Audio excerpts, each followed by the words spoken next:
Bismillahirrahmanirrahim. Assalamualaikum warahmatullahi wabarakatuh. Alhamdulillahi rabbil alamin.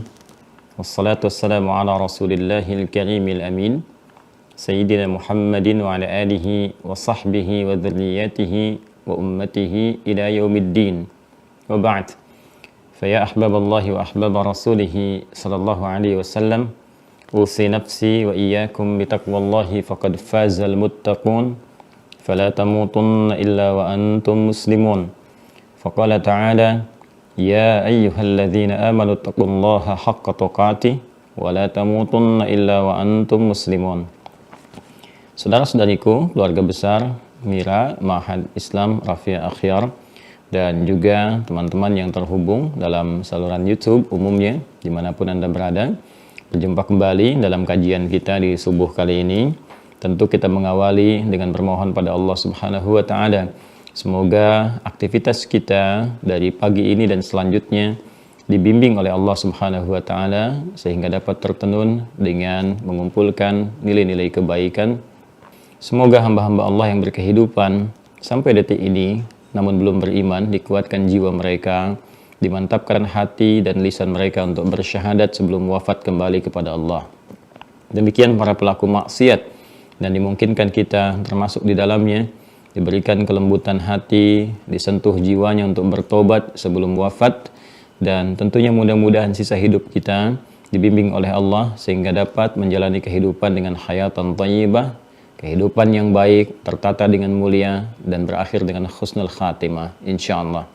Dan mudah-mudahan apa yang akan kita pelajari termasuk ikhtiar kita untuk mewujudkan semua harapan kebaikan dimaksud dan mendapatkan ridha Allah Subhanahu wa Ta'ala.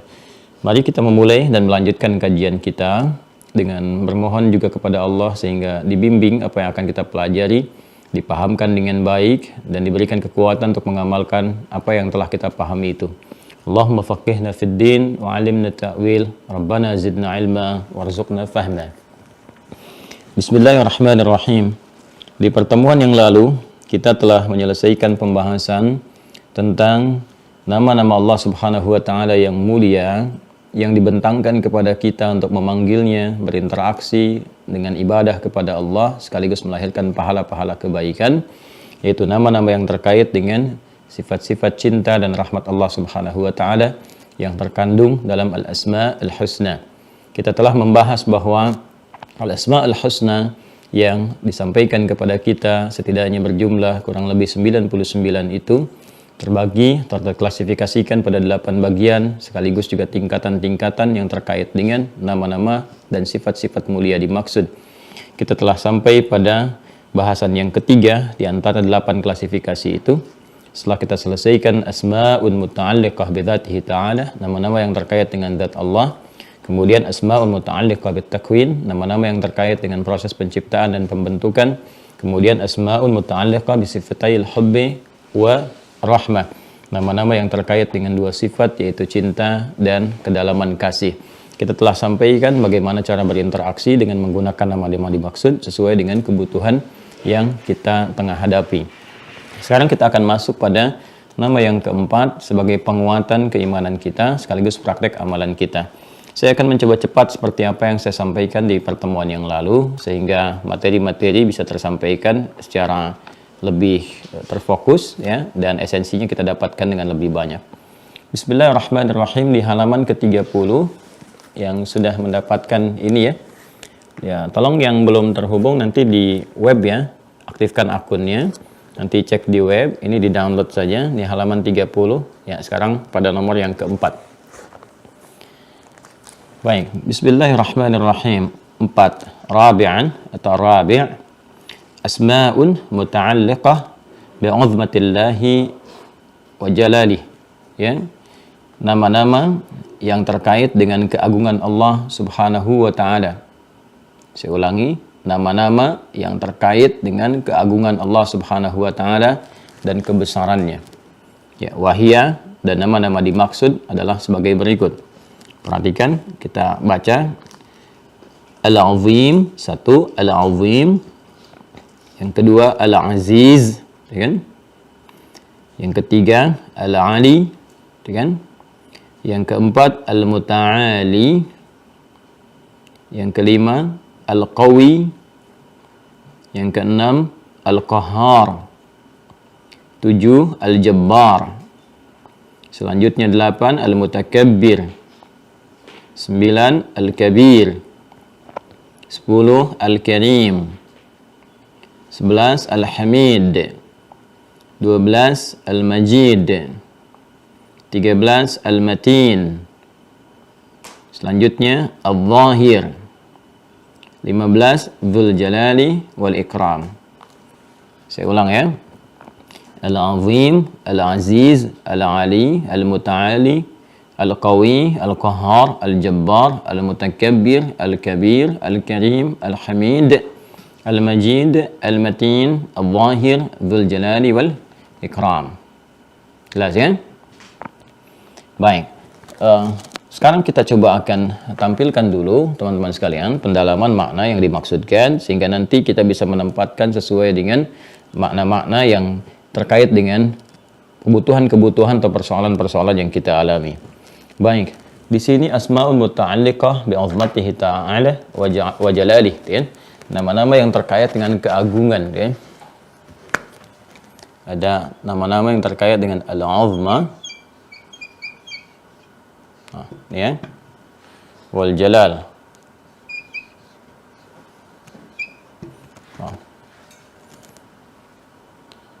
Ini dua-duanya menunjukkan satu aspek keagungan,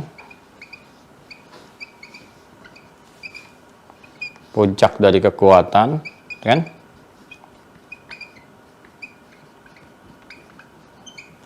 Segala yang terkait dengan kebesaran, ya, dengan kebesaran, ya, kemegahan dan turunan-turunan lainnya, ya. Jadi semua aspek-aspek yang terkait dengan keagungan, puncak kekuatan yang maha segalanya, gitu kan, hal yang terkait dengan kebesaran dan lain-lain sebagainya. Nah, ini terwakili nanti nama-namanya terkait dengan sifat uzmah wal jalal. Ini kaitan dengan praktek kehidupan yang kita alami dan persoalan-persoalan yang menjadi tantangan kehidupan kita yang kita hadapi, sehingga dengan itu kita secara fitrah ingin bermohon kepada Allah Subhanahu wa taala, kan, dengan menyebut nama Allah terkait dengan aspek-aspek ini. Ya, apa di antara turunannya? Misal, ya, kalau kita melihat keagungan, dengan kekuatan, segala kebesaran, tentu kan ini terkait erat dengan aspek perlindungan, kan? Perlindungan. Perlindungan, pertolongan, kan?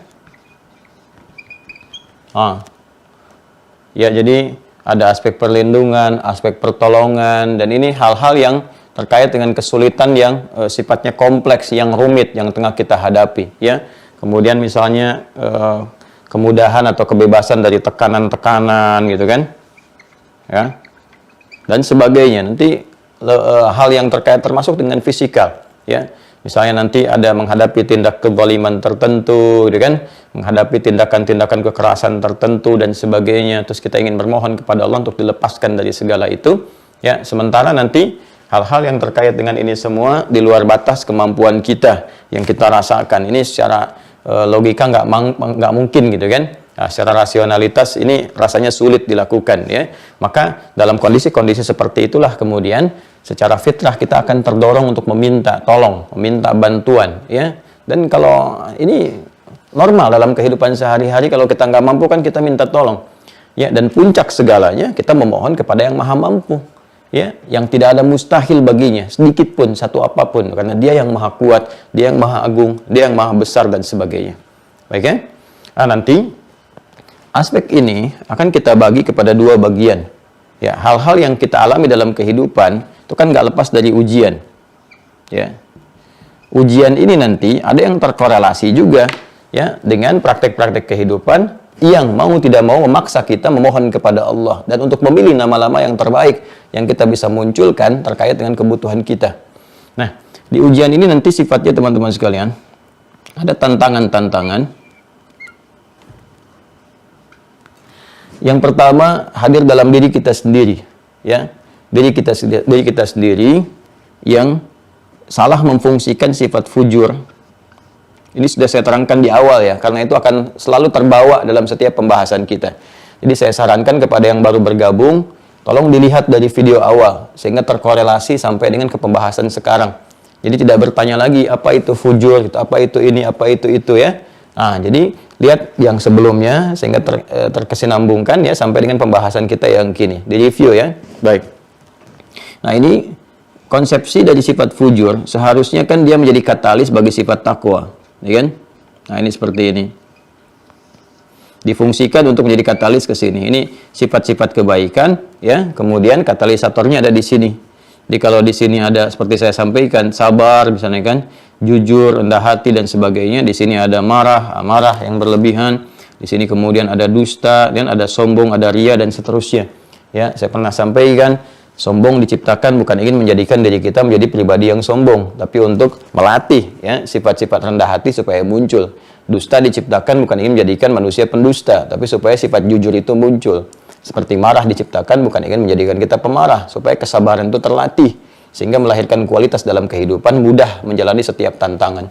Jadi kalau sifat-sifat yang baik ini sudah terukur ya teman-teman sekalian, kemudian selain itu terlatih, sehingga muncul, terbiasa dengan tempaan-tempaan, itu apapun yang dialami semua ringan saja. Ya, semua ringan, tinggal nanti puncaknya pada dua bagian, antara syukur dan sabar, gitu kan?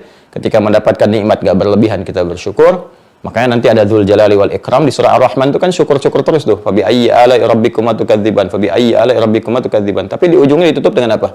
Tabarakta ya Dzul Jalali wal Ikram, gitu kan?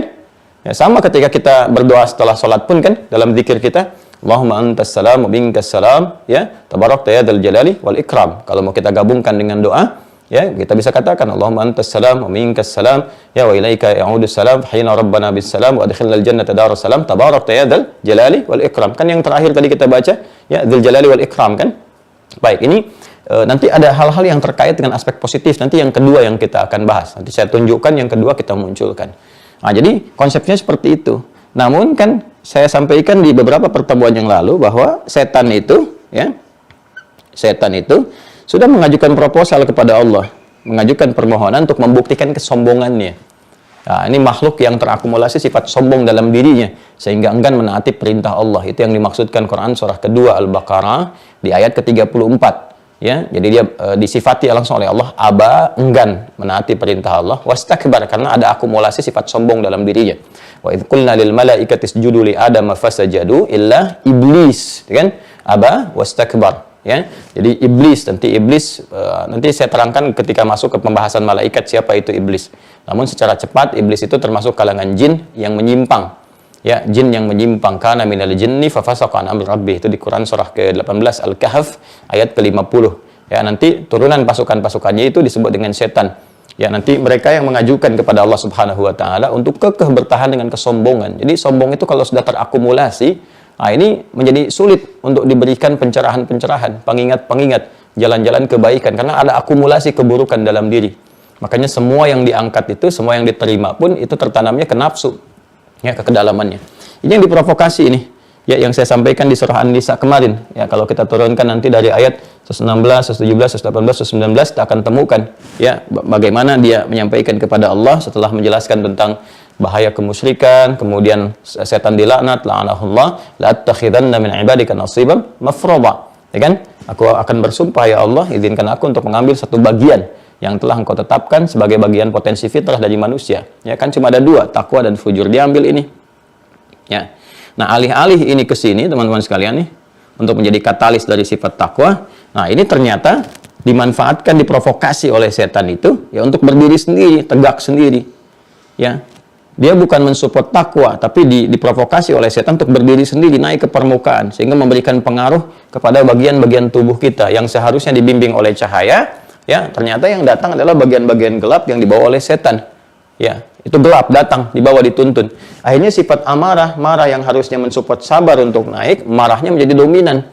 Ya, dia alih-alih digeserkan ke sini untuk support, didorong, dia naikkan sendiri ke atas. Akhirnya apa yang terjadi? wajah menjadi memerah, ya, tampilannya lebih buruk dibandingkan dengan singa. Singa aja masih senang orang ngelihat di kebun binatang gitu kan. Nah, ini lihat orang marah berlebihan lebih daripada singa, orang bisa ketakutan. Ya, anak-anak melihat singa malah senang-senang. Kok lihat bapaknya marah-marah bisa lari, bisa nangis gitu kan. Ini kan artinya ada wajah yang seharusnya tidak sesuai gitu. Kemudian tangan bisa memukul, kaki menendang, tampilan kasar, mulut meracau dan sebagainya. Ini dari sini sumbernya. Masuk. Nah, ini kan dahsyat karena nggak nampak dan dia halus sekali. Ya, halus sekali. Sesuatu yang halus dibisikkan sampai kita kadang-kadang tidak menyadarinya. Kalau nggak kuat, ya, nggak kuat sinyal takwa kita, cahaya kita nggak terlampau terang, sehingga tidak menutupi kegelapan-kegelapan yang dibawa oleh setan itu. Nah, yang jadi persoalan halus, gitu kan? Halus dalam, sesuatu yang halus, yang dalam, yang diresapkan itu disebut dengan was-was namanya. Was-was, was-was yuwaswisu. Was-was, kan? Nah, makanya di surah An-Nas itu kan kita berlindung kan kepada Allah, ya, dengan diturunkan surah 114 ada kalimat was-was di situ. Ya, qul a'udzu birabbin nas, malikin nas, ilahin nas, min syarril waswasil khannas. Itu kan waswasa yuwaswisu min syarril waswasil waswas, ya, khannas. Da alif jadi sini kalau kita ingin masukkan ke isim atau ke masdarnya. Ya, dari syarri ini kan disebutkan yang terburuk gitu. Syarri itu sesuatu yang sangat buruk. Min syarril waswasil khannas, sesuatu yang sangat buruk. Jadi memang yang dibisikkan setan nggak ada baik-baiknya. Ya, nggak ada baik-baiknya, semuanya buruk. Ya, meskipun awalnya kelihatan baik, kesannya tetap buruk. Ya, ayo gitu kan ke masjid, sekali-kali sodako, tunjukkan pada orang gitu kan. Datang Anda bawa uang misalnya ya $100.000 ya untuk sodako ke masjid, jarang-jarang gitu kan datang ke situ, tapi ke DKM sampaikan. Orang-orang kan belum tentu tahu Anda dari dulu itu sebetulnya orang baik. Umumkan, itu semua dari Anda, atasi semua oleh Anda. Kalau bisa di-live-kan sehingga se-Indonesia dan sedunia tahu. Nah, itu kan ujung itu halus tuh, tapi begitu disampaikan habis amalan semua. Ya, lalu setan bisikan lagi ke yang lainnya. Tuh, ini memang orang ria nih, baru datang sekali Jombang aja udah pengen pamer. Bisa Anda bayangkan nggak? Jadi ini walaupun dia menunjukkan kepada jalan yang terlihat baik, tetap racunnya itu kuat di dalamnya. Ya, makanya Nabi pernah kan memberikan penyampaian melalui kejadian yang menimpa Abu Hurairah itu, ya, terkait dengan ayat kursi itu, ya kan?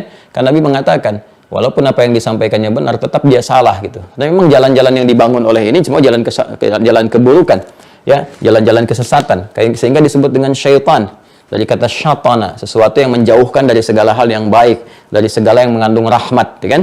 Sesuatu yang terlempar dari segala kemuliaan, syaitana. Ya, jika melekat menjadi sifat dan diteruskan, ya, diinfiltrasikan pada setiap objek, mau itu benda hidup, ya, ataupun benda mati, makhluk hidup seperti kita, ataupun yang mati, misalnya seperti televisi, handphone, dan sebagainya. Yang penting gimana caranya, hamba-hamba Allah, anak cucu Adam, jauh dari rahmat Allah, jauh dari perintahnya, dekat kepada larangannya. Ya kan? Nah, ini dimasukkan, ini yang paling berbahaya. Ya, karena ini nggak nampak, teman-teman sekalian, nggak terlihat oleh kita, tapi meresapkan ke dalam jiwa. Terasa pasti oleh kita. Coba aja kalau nggak percaya, dorongan-dorongan itu pasti muncul. Ya, baik itu saat ada waktu-waktu ibadah secara ritual, adzan berkumandang Allahu Akbar, betul saat dengar adzan itu kita simak. Tapi setelah itu kan tiba-tiba ada bisikan dalam jiwa, baru adzan belum qomat. Ya, di masjid juga masih sekian menit lagi. Ada kan itu? Ya, dan setiap hari kita bergulat dengan itu semua. Ini karena ini tiap waktu nih. Musuh-musuh yang tampak secara fisikal misalnya dalam tanda petik ya, kalaupun itu terlihat misalnya ada dan sebagainya, itu bisa waspadanya mudah, terlihat, terlacak ya, bisa dipelajari dan sebagainya. Tapi ini terornya setan ini lebih dahsyat karena 24 jam mengintai. Ya, dalam tidur aja dia datang kok. Itu mimpi-mimpi buruk kan, kata Nabi kan dari setan, ya kan? Dan kita berdoa kepada Allah, bermohon kepada Allah yang ya tidak pernah tidur, tidak pernah mengantuk. Untuk bisa menguasai segala hal ini, ya kan? Maka kita bermohon di Quran surah ke-2 Al-Baqarah ayat 255, ya kan? Allahu la ilaha illa huwa. Tuh, kita mintanya dengan apa? Ya, dengan Asmaul Husna. Dengan kan sifat pertama, sifat yang berkait dengan zatnya Allah. Masih ingat gak yang tertingginya itu? Ya, Ismullahil A'zam yang kita pelajari pada bagian klasifikasi pertama. Nama Allah yang pertama yang saat dimintakan kepadanya sulit untuk ditolak kalau permohonan kita disampaikan dengan cara yang benar. Ya, Allahu la ilaha illa huwa al-hayyu al-qayyum. Ya kan? Allahu la ilaha illa huwa al-hayyu al-qayyum. Coba lihat kan kita sudah pelajari kemarin tuh. Jadi kalau kita memintanya dengan cara yang benar, ya, dengan Asmaul Husna, dengan cara yang benar, nama yang terdahsyat, yang tertinggi, datang itu. Ya, la ta'khudhu sinatun wala naum. Itu sifat-sifat Allah Subhanahu wa taala.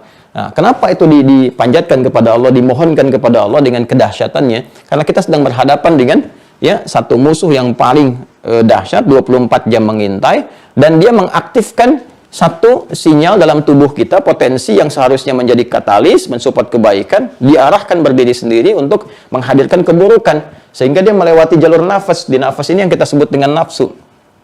Ya, nafas.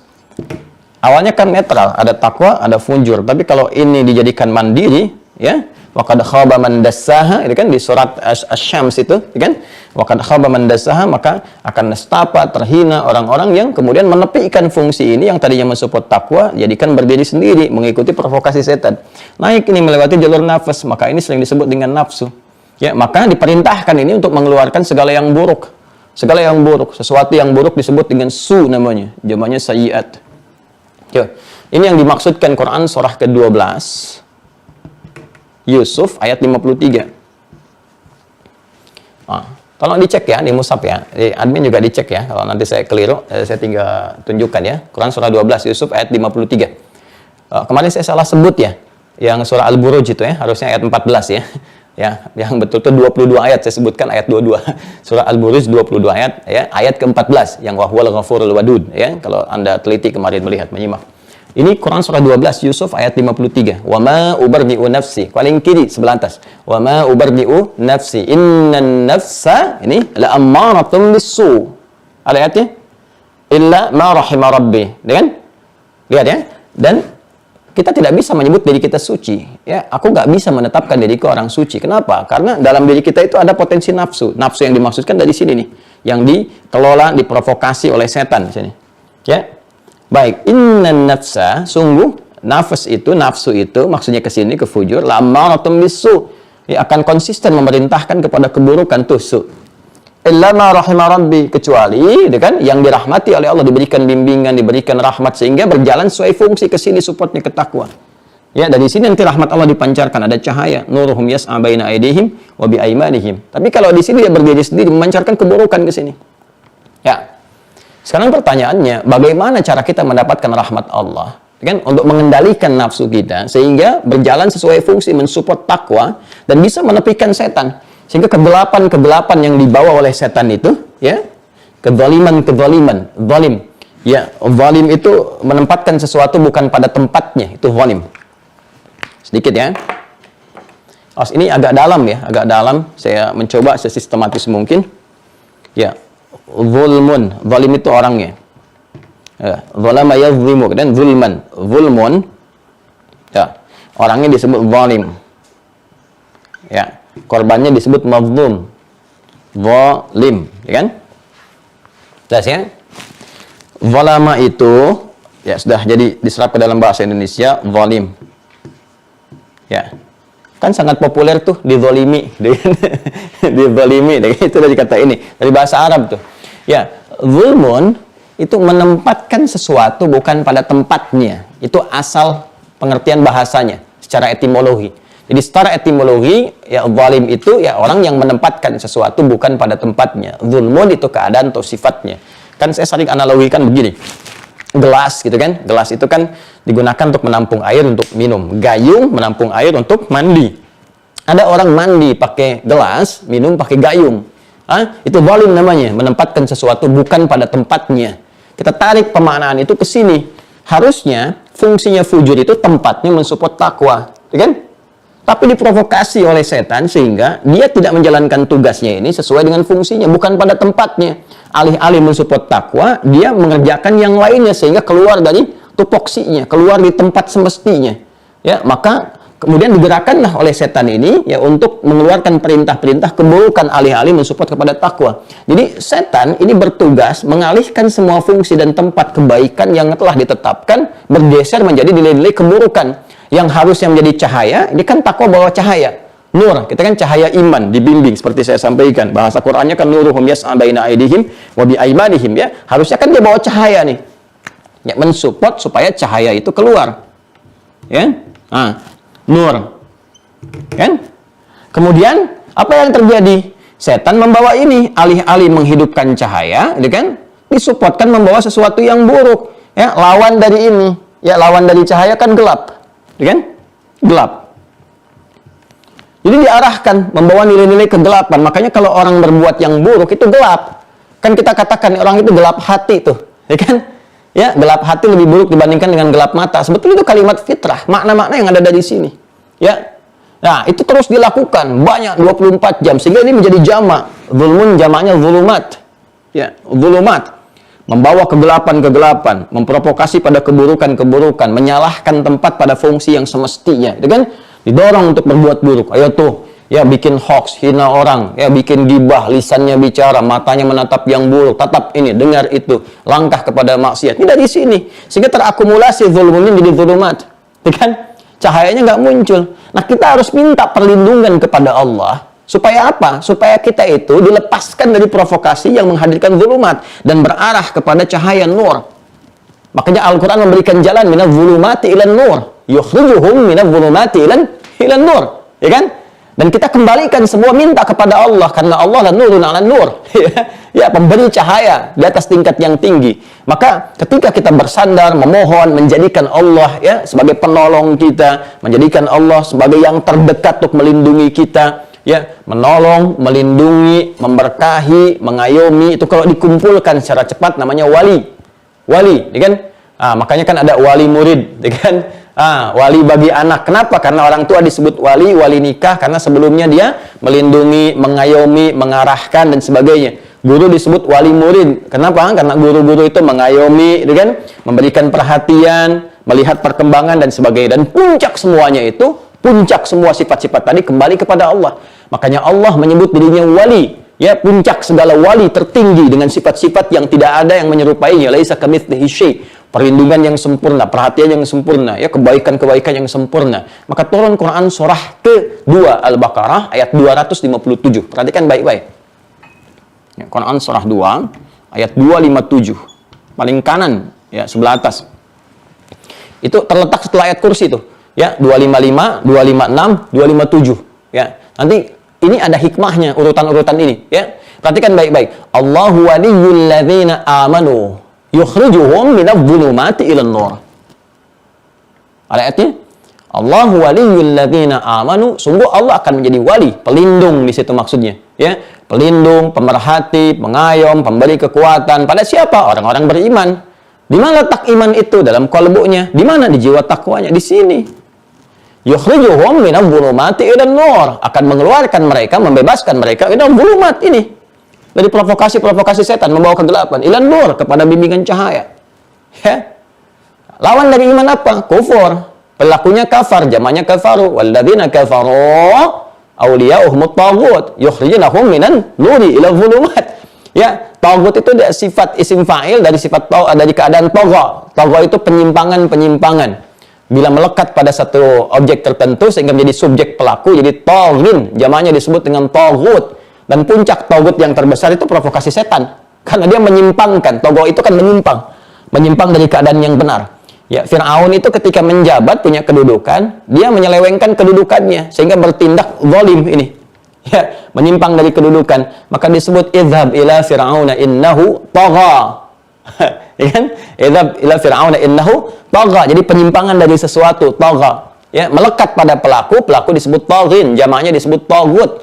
Ya, taghut itu provokasi asalnya dari setan yang menyebabkan seseorang menyimpang dari kebenaran-kebenaran, dari kebaikan-kebaikan. Puncaknya di sini. Ya. Apa yang dikerjakan di situ? Mengeluarkan mereka dari cahaya kepada ini. Jadi setan fungsinya ini, melepaskan manusia dari sini yang memunculkan zulumat. Kita mesti mohon pada Allah, minta perlindungan. Ya, caranya bagaimana? Ya, ini salah satunya. Kita berdoa, sebut namanya. Sebut namanya. Karena itu kita ingin menghadirkan satu sifat yang tertinggi, yang terdahsyat, karena ini 24 jam berpotensi memengaruhi setiap titik kehidupan kita, nafas kehidupan kita, maka kita pun mohon kepada Allah, minta. Dan dilatih ini paling sedikit 5 kali dalam sehari lewat sholat kita ketika terhubung dengan Allah. Ya, apa diantara yang kita mohonkan? Ya ini, nama-nama keagungan ini. Al-Uzma. Ya, Al-Uzma, nama Allah yang terkait dengan uzma, keagungan, kekuatan, segala yang terkait dengan kebesaran, segala hal yang maha segalanya. Ya, kalau sudah ini muncul, yang lain habis semua. Ya, maka kita keluarkan di antara namanya Al-Azim. Al-Aliyyul Azim. Oh. Ya. Baik. Anda kalau meminta perlindungan kepada Allah gitu kan? Ya kan? Ya. Dari godaan setan nih, provokasi-provokasi setan yang terlempar, ya, yang terlempar dari rahmat-rahmat Allah, ya, dilempar jauh sehingga dalam bahasa mudah dipahami terkutuk, gitu kan? Terkutuk itu kan terlempar dari kebaikan sehingga yang ada itu buruk semua. Itu dalam bahasa Arab disebut dengan rajim.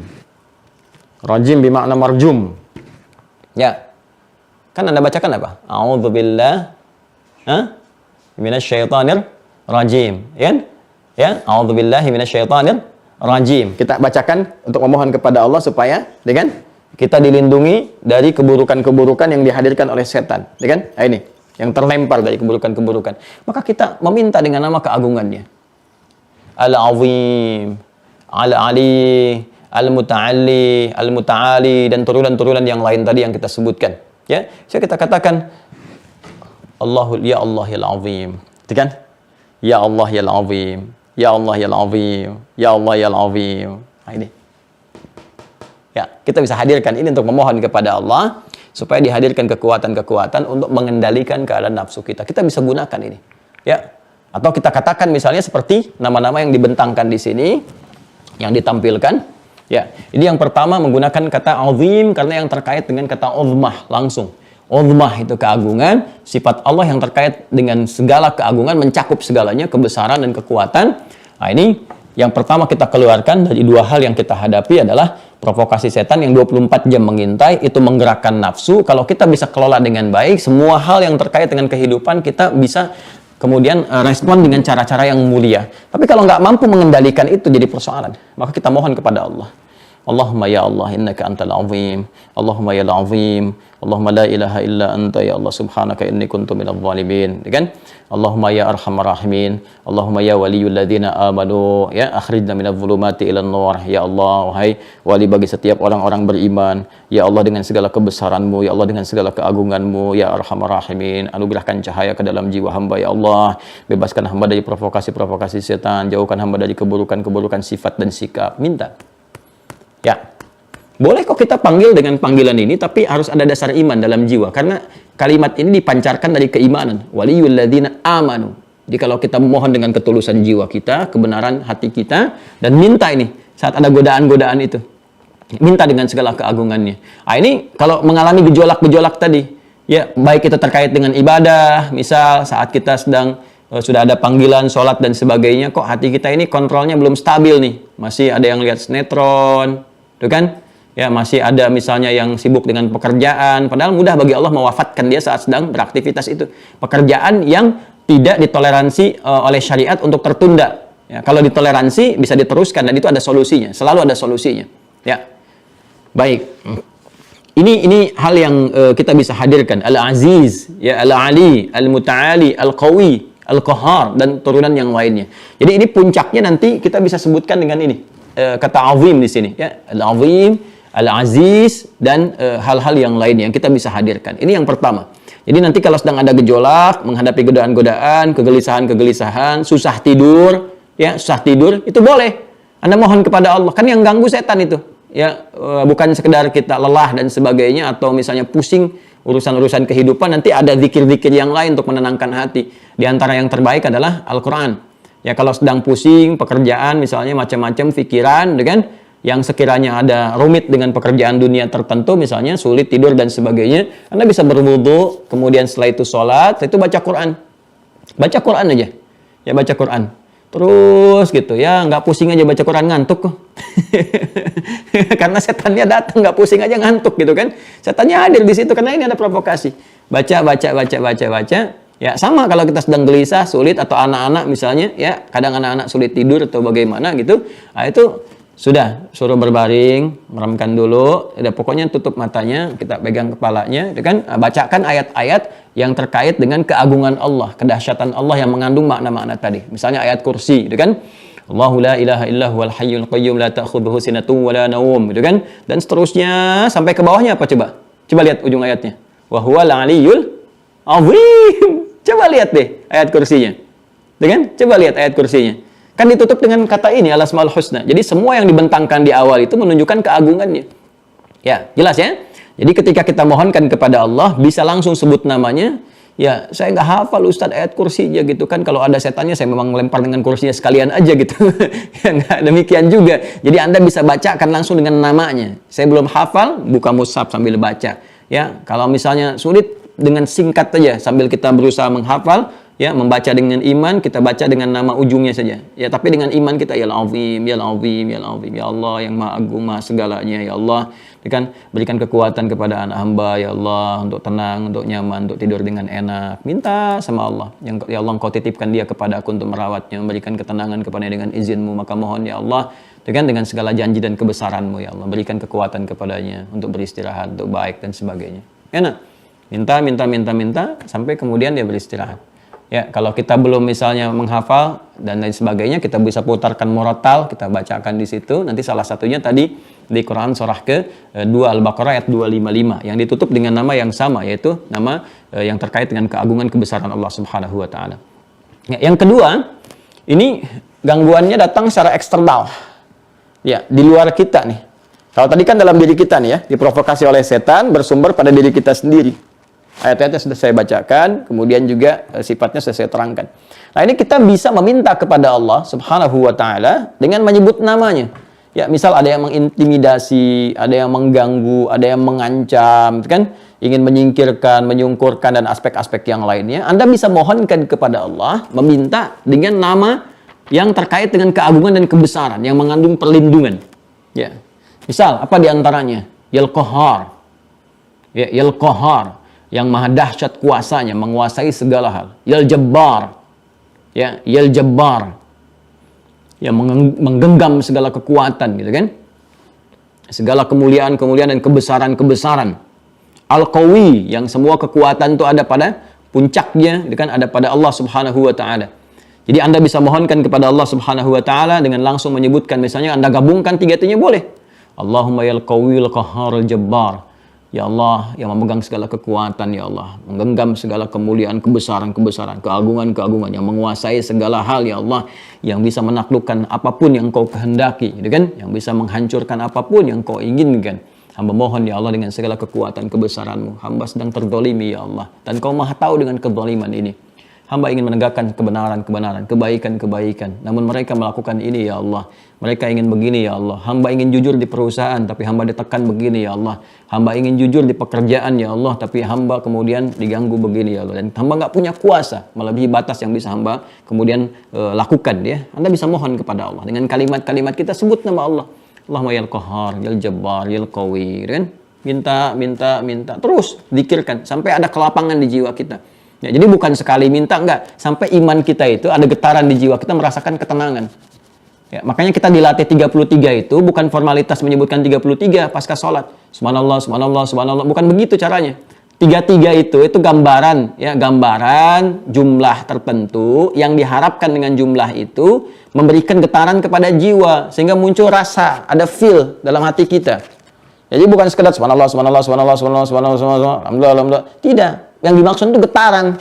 Ya, makanya setiap orang-orang itu bisa berbeda gitu. Karena itu ulama-ulama kita yang dulu-dulu itu, ya Masya Allah gitu ya, yang luar biasa keilmuannya, ketakwaannya, keimanannya, itu kan nggak banyak menerangkan sesuatu. Ada pelaku maksiat datang, ya, dia minta dibimbing untuk tobat, dibimbing caranya, diluruskan, terus disuruh zikir tuh. Ya, kamu baca ya 500 kali, kamu baca 700 kali. Itu maksudnya apa? Untuk memberikan feel ke dalam jiwanya. Nggak sama dengan setiap orang. Mungkin satu orang cuma butuh 2 kali, 3 kali, 4 kali, udah kebiasaan. Yang paling standar 33 kali dilatih pasca sholat, dikalikan 5 kali dalam sehari. Itu untuk menghadirkan ketenangan pada jiwa. Ada dampak nggak? Makanya nggak boleh sekedar kita baca. Yang dimaksud nggak boleh ini maksudnya bukan berarti terlarang, tidak. Tapi supaya manfaatnya ada. Ya, Anda silahkan saja kalau mau baca juga. Subhanallah, alhamdulillah, Allahu Akbar. Ya, dapat pahala, alhamdulillah. Tapi feedback untuk kebutuhan kehidupan kita nggak merasakan itu. Makanya dibacakan sampai jiwa kita tuh merasa ada getaran, ketenangan. Ya, sampai ada ketenangan dalam jiwa kita. Allahumma yal jabbar, yal qahhar, yal qawi. Allahumma yal qawi, yal qawi, yal qawi. Tuh, sampai kita merasakan ada nyaman, baru minta tuh. Ya. Nah, itu yang dimaksudkan. Ya, kitanya minta, kita masih gelisah, belum yakin, belum tenang minta. Ya, sama aja Anda mau minta pada misalnya kolega kita, orang tua kita, atau misalnya pimpinan kita minta sesuatu tapi nggak serius, nggak berasal dari jiwa, ya cuma nyantai begitu saja gitu kan, tidak mendapatkan tanggapan yang serius juga, ya kan? Tapi kalau kita bicara dengan sungguh-sungguh, dengan serius, ya kan? Sedangkan Allah laisa kamitslihi syai', nggak ada yang serupa dengannya. Allah maha perasa, maha lembut, maha memperhatikan. Kalau kita betul-betul serius dengan bermohon, akan diberikan bimbingan, tuntunan, datang ke masjid, zikir, mohon, minta. Nanti Allah kasih solusi, kasih jalan, bahkan min haitsu la yahtasib. Ya, dari sisi yang tidak kita duga. Ya. Jelas ya? Silahkan sesuai dengan fungsinya kita hadirkan. Ya. Nah, ada di luar aspek yang tadi, di luar minta perlindungan kepada Allah dari provokasi setan atau kejahatan-kejahatan yang dimintakan oleh kita kepada Allah untuk melindungi kita dari sekitaran kita. Ada yang kedua, ya, menampakkan keagungan, kebesaran Allah ini untuk mensyukuri nikmatnya. Nah, ini boleh kita gunakan nama ini. Dan ini mempercepat kembali dilimpahkannya nikmat kepada kita. Dilimpahkan lagi, limpahkan lagi, limpahkan lagi. Sekaligus membimbing kita untuk mengelolanya. Karena ada nanti hamba dilimpahkan oleh Allah nikmat, tapi nggak punya kemampuan mengelola. Bahkan ada di antara mereka yang berbuat maksiat, tapi melimpah hartanya ada. Itu konsepsinya istidraj nanti. Sanastadrijuhum min haitsu la ya'lamun. Jadi dia merasakan bertambah nikmat, tapi tak sadar sebetulnya tambahan itu bukan untuk nikmat baginya. Ya, tapi mensupport maksiatnya karena perilaku dia sendiri. Kan hukum Allah ciptakan, kalau kamu begini, nanti hasilnya begini. Dia mengerjakan itu terus, ya, sehingga ada tambahan-tambahan, terlihat bertambah seperti dia, nambah harta. Tapi dia nggak merasakan manfaat. Dengan harta itu kok malah banyak maksiat. Banyak pamer, banyak ria, berbuat maksiat, banyak tipu-tipu, korupsi lagi, itu lagi. Ini menunjukkan istidraj ada di situ. Hartanya nggak berkah. Ya, orang berkah itu ya 100.000 juga manfaatnya banyak untuk dirinya, bisa berbagi, bisa bertahan, hidupnya tenang, bisa enak gitu. Itu tanda keberkahan. Ya, tapi ada bagian-bagian tertentu ketika kita mendapatkan satu pertambahan nilai, tambahan nikmat, ada yang materi sifatnya, ada yang keturunan, ada yang ketenangan, ada yang macam-macam gitu kan. Nah, kemudian Allah berikan kepada kita kemampuan untuk mengelola. Makanya kita lihat tipikal seperti Utsman bin Affan radhiyallahu taala anhu, Abdurrahman bin Auf, kan? Sahabat-sahabat yang lain. Hartanya bertambah tapi pandai mengelola sehingga jadi pahala. Kok bisa kaya, kebangetan kayanya? Kan kaya itu seperti saya sampaikan ada 3 tingkatan kan? Kaya, kaya banget, kebangetan kayanya gitu, tingkat tertinggi. Ini kebangetan kayanya, tapi kok bisa masuk surga tanpa hisab? Ya. Bisa masuk surga tanpa hisab. Kerjaannya kan tiap hari itu apa? Ya, berbagi. Malamnya tahajud sampai hatam Quran. Lihat kitabnya Al-Imam An-Nawawi itu yang At-Tibyan fi Adab Hamalatil Quran. Kan disebutkan bagaimana mereka itu menyenangi kehidupan malam mereka untuk terkoneksi dengan Allah. Jadi kehidupan malam yang tidak liar. Bukan datang ke tempat-tempat maksiat yang jauh dari ketetapan Allah. Dia datang ke tempat-tempat yang menghubungkan jiwanya dengan Allah. Sehingga dia bisa lakukan ya. Mereka bisa menghayati, menikmati ibadahnya itu sampai khatam Al-Quran itu. Ya, kita jangan bandingkan diri kita kok bisa ya semalam khatam Al-Quran. Ya, berbeda dimensi takwanya. Ya, gimana bacanya? Allah mudah memberikan kepada mereka keberkahan-keberkahan waktu sehingga menikmati ibadah sesuai dengan keadaan yang Allah tetapkan. Ya, kalau semua hamba sudah terhubung dengan baik kepada Allah, ya jangan dihubungkan dengan yang belum baik atau dengan yang belum maksimal. Jadi harus apple to apple. Ya, masa bandingkan Utsman bin Affan dengan Adi Hidayat, ya levelnya jauh gitu. Jauh. Jadi jangan dibandingkan keadaan kita sekarang untuk menilai sesuatu yang lalu gitu ya. Jadi kecuali kalau kita naikkan nanti kita akan merasakan keberkahan di waktu. Ya, kok bisa orang tidur 5 menit aja rasanya kok sampai dengan 2 jam, bisa bangun lagi, bisa tahajud lagi. Ya, Ashabul Kahf 309 tahun, tapi rasanya baru tidur kemarin gitu ya. Mudah bagi Allah memberikan keberkahan itu. Ya, kalau sudah berkah itu semuanya nikmat. Semua nyaman. Nah, ini yang saya maksudkan. Jadi begitu kita mendapati pertambahan, terus kita bisa mengelola dengan izin Allah. Nah, ini untuk keluarga sudah ada, ini untuk infak, ini untuk ini gunakan ini. Kalau harta ya. Ya, kalau kedudukan bagaimana? Ya sama. Dia dinaikkan terus oleh Allah, naik. Tapi setiap dia naik jabatan, selalu membuat kebijakan itu yang menyenangkan. Yang menenangkan, menyenangkan, berkah, bermanfaat, baik. Kan jarang-jarang tuh yang begitu. Ya. Apa doanya? Ya kita bisa baca ini. Apa diantaranya? Ya kita mohonkan kepada Allah, ya Aliyul Muta'ali, ya Dzal Jalali wal Ikram. Coba lihat di Al-Quran. Kalau kita temukan kata-kata misalnya Aliyul Kabir, kan? Ya, kemudian apalagi misalnya Dzal Jalali wal Ikram. Apalagi puncaknya Dzal Jalali wal Ikram. Dzal Jalal wal Ikram. Jalal yang memiliki keagungan, ikram, memiliki kemuliaan, pemberian yang sangat mulia, gitu kan? Ya Allah, dengan keagunganmu Engkau memberikan kemuliaan kepada hamba-Mu, ya Allah, memberikan tambahan-tambahan nikmat. Namun mohon ya Allah, dengan segala keagungan dan kemuliaan yang melekat pada diri-Mu, ya Allah, pada zat-Mu.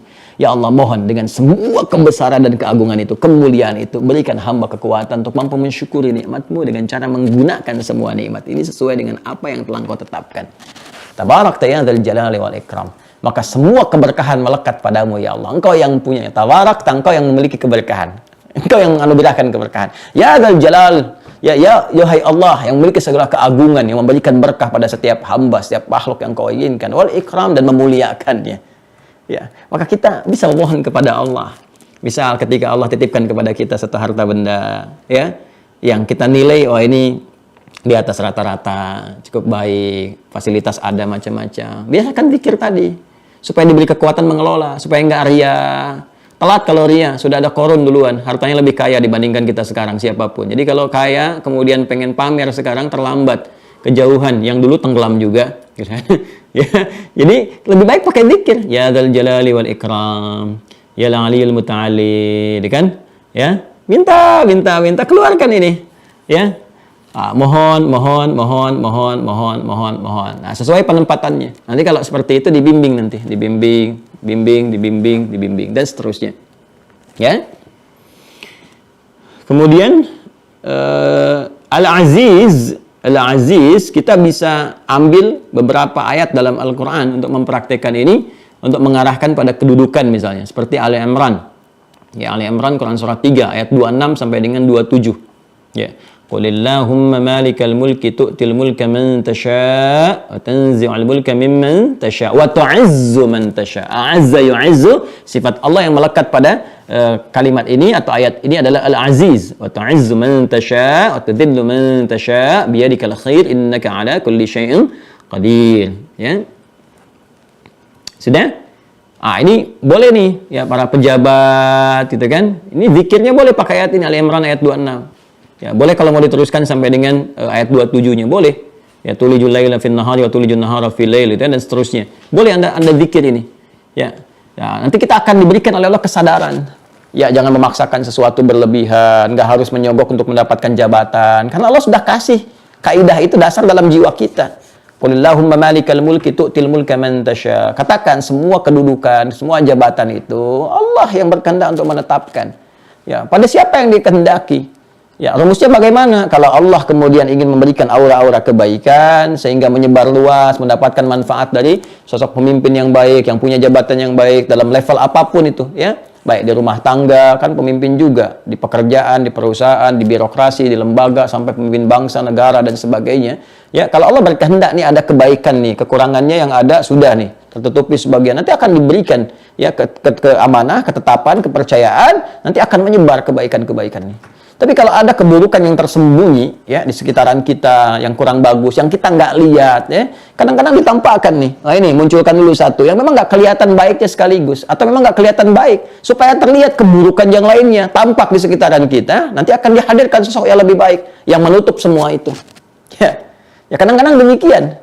Ya ketika Anda bermohon, ya Allah, kenapa kok si fulan ya yang jadi direkturnya? Ya Allah, kenapa si fulan yang megang jabatannya dan sebagainya? Kelihatannya kok nggak bagus. Biasanya hikmahnya Allah ingin tampakkan keburukan yang lebih besar lagi, sehingga terlihat semua, bisa dievaluasi, sehingga muncullah yang lebih baik lagi menutup semua itu. Ya, cuma kita harus berusaha menjadi yang baik itu. Ya, masuk dalam golongan yang baik itu.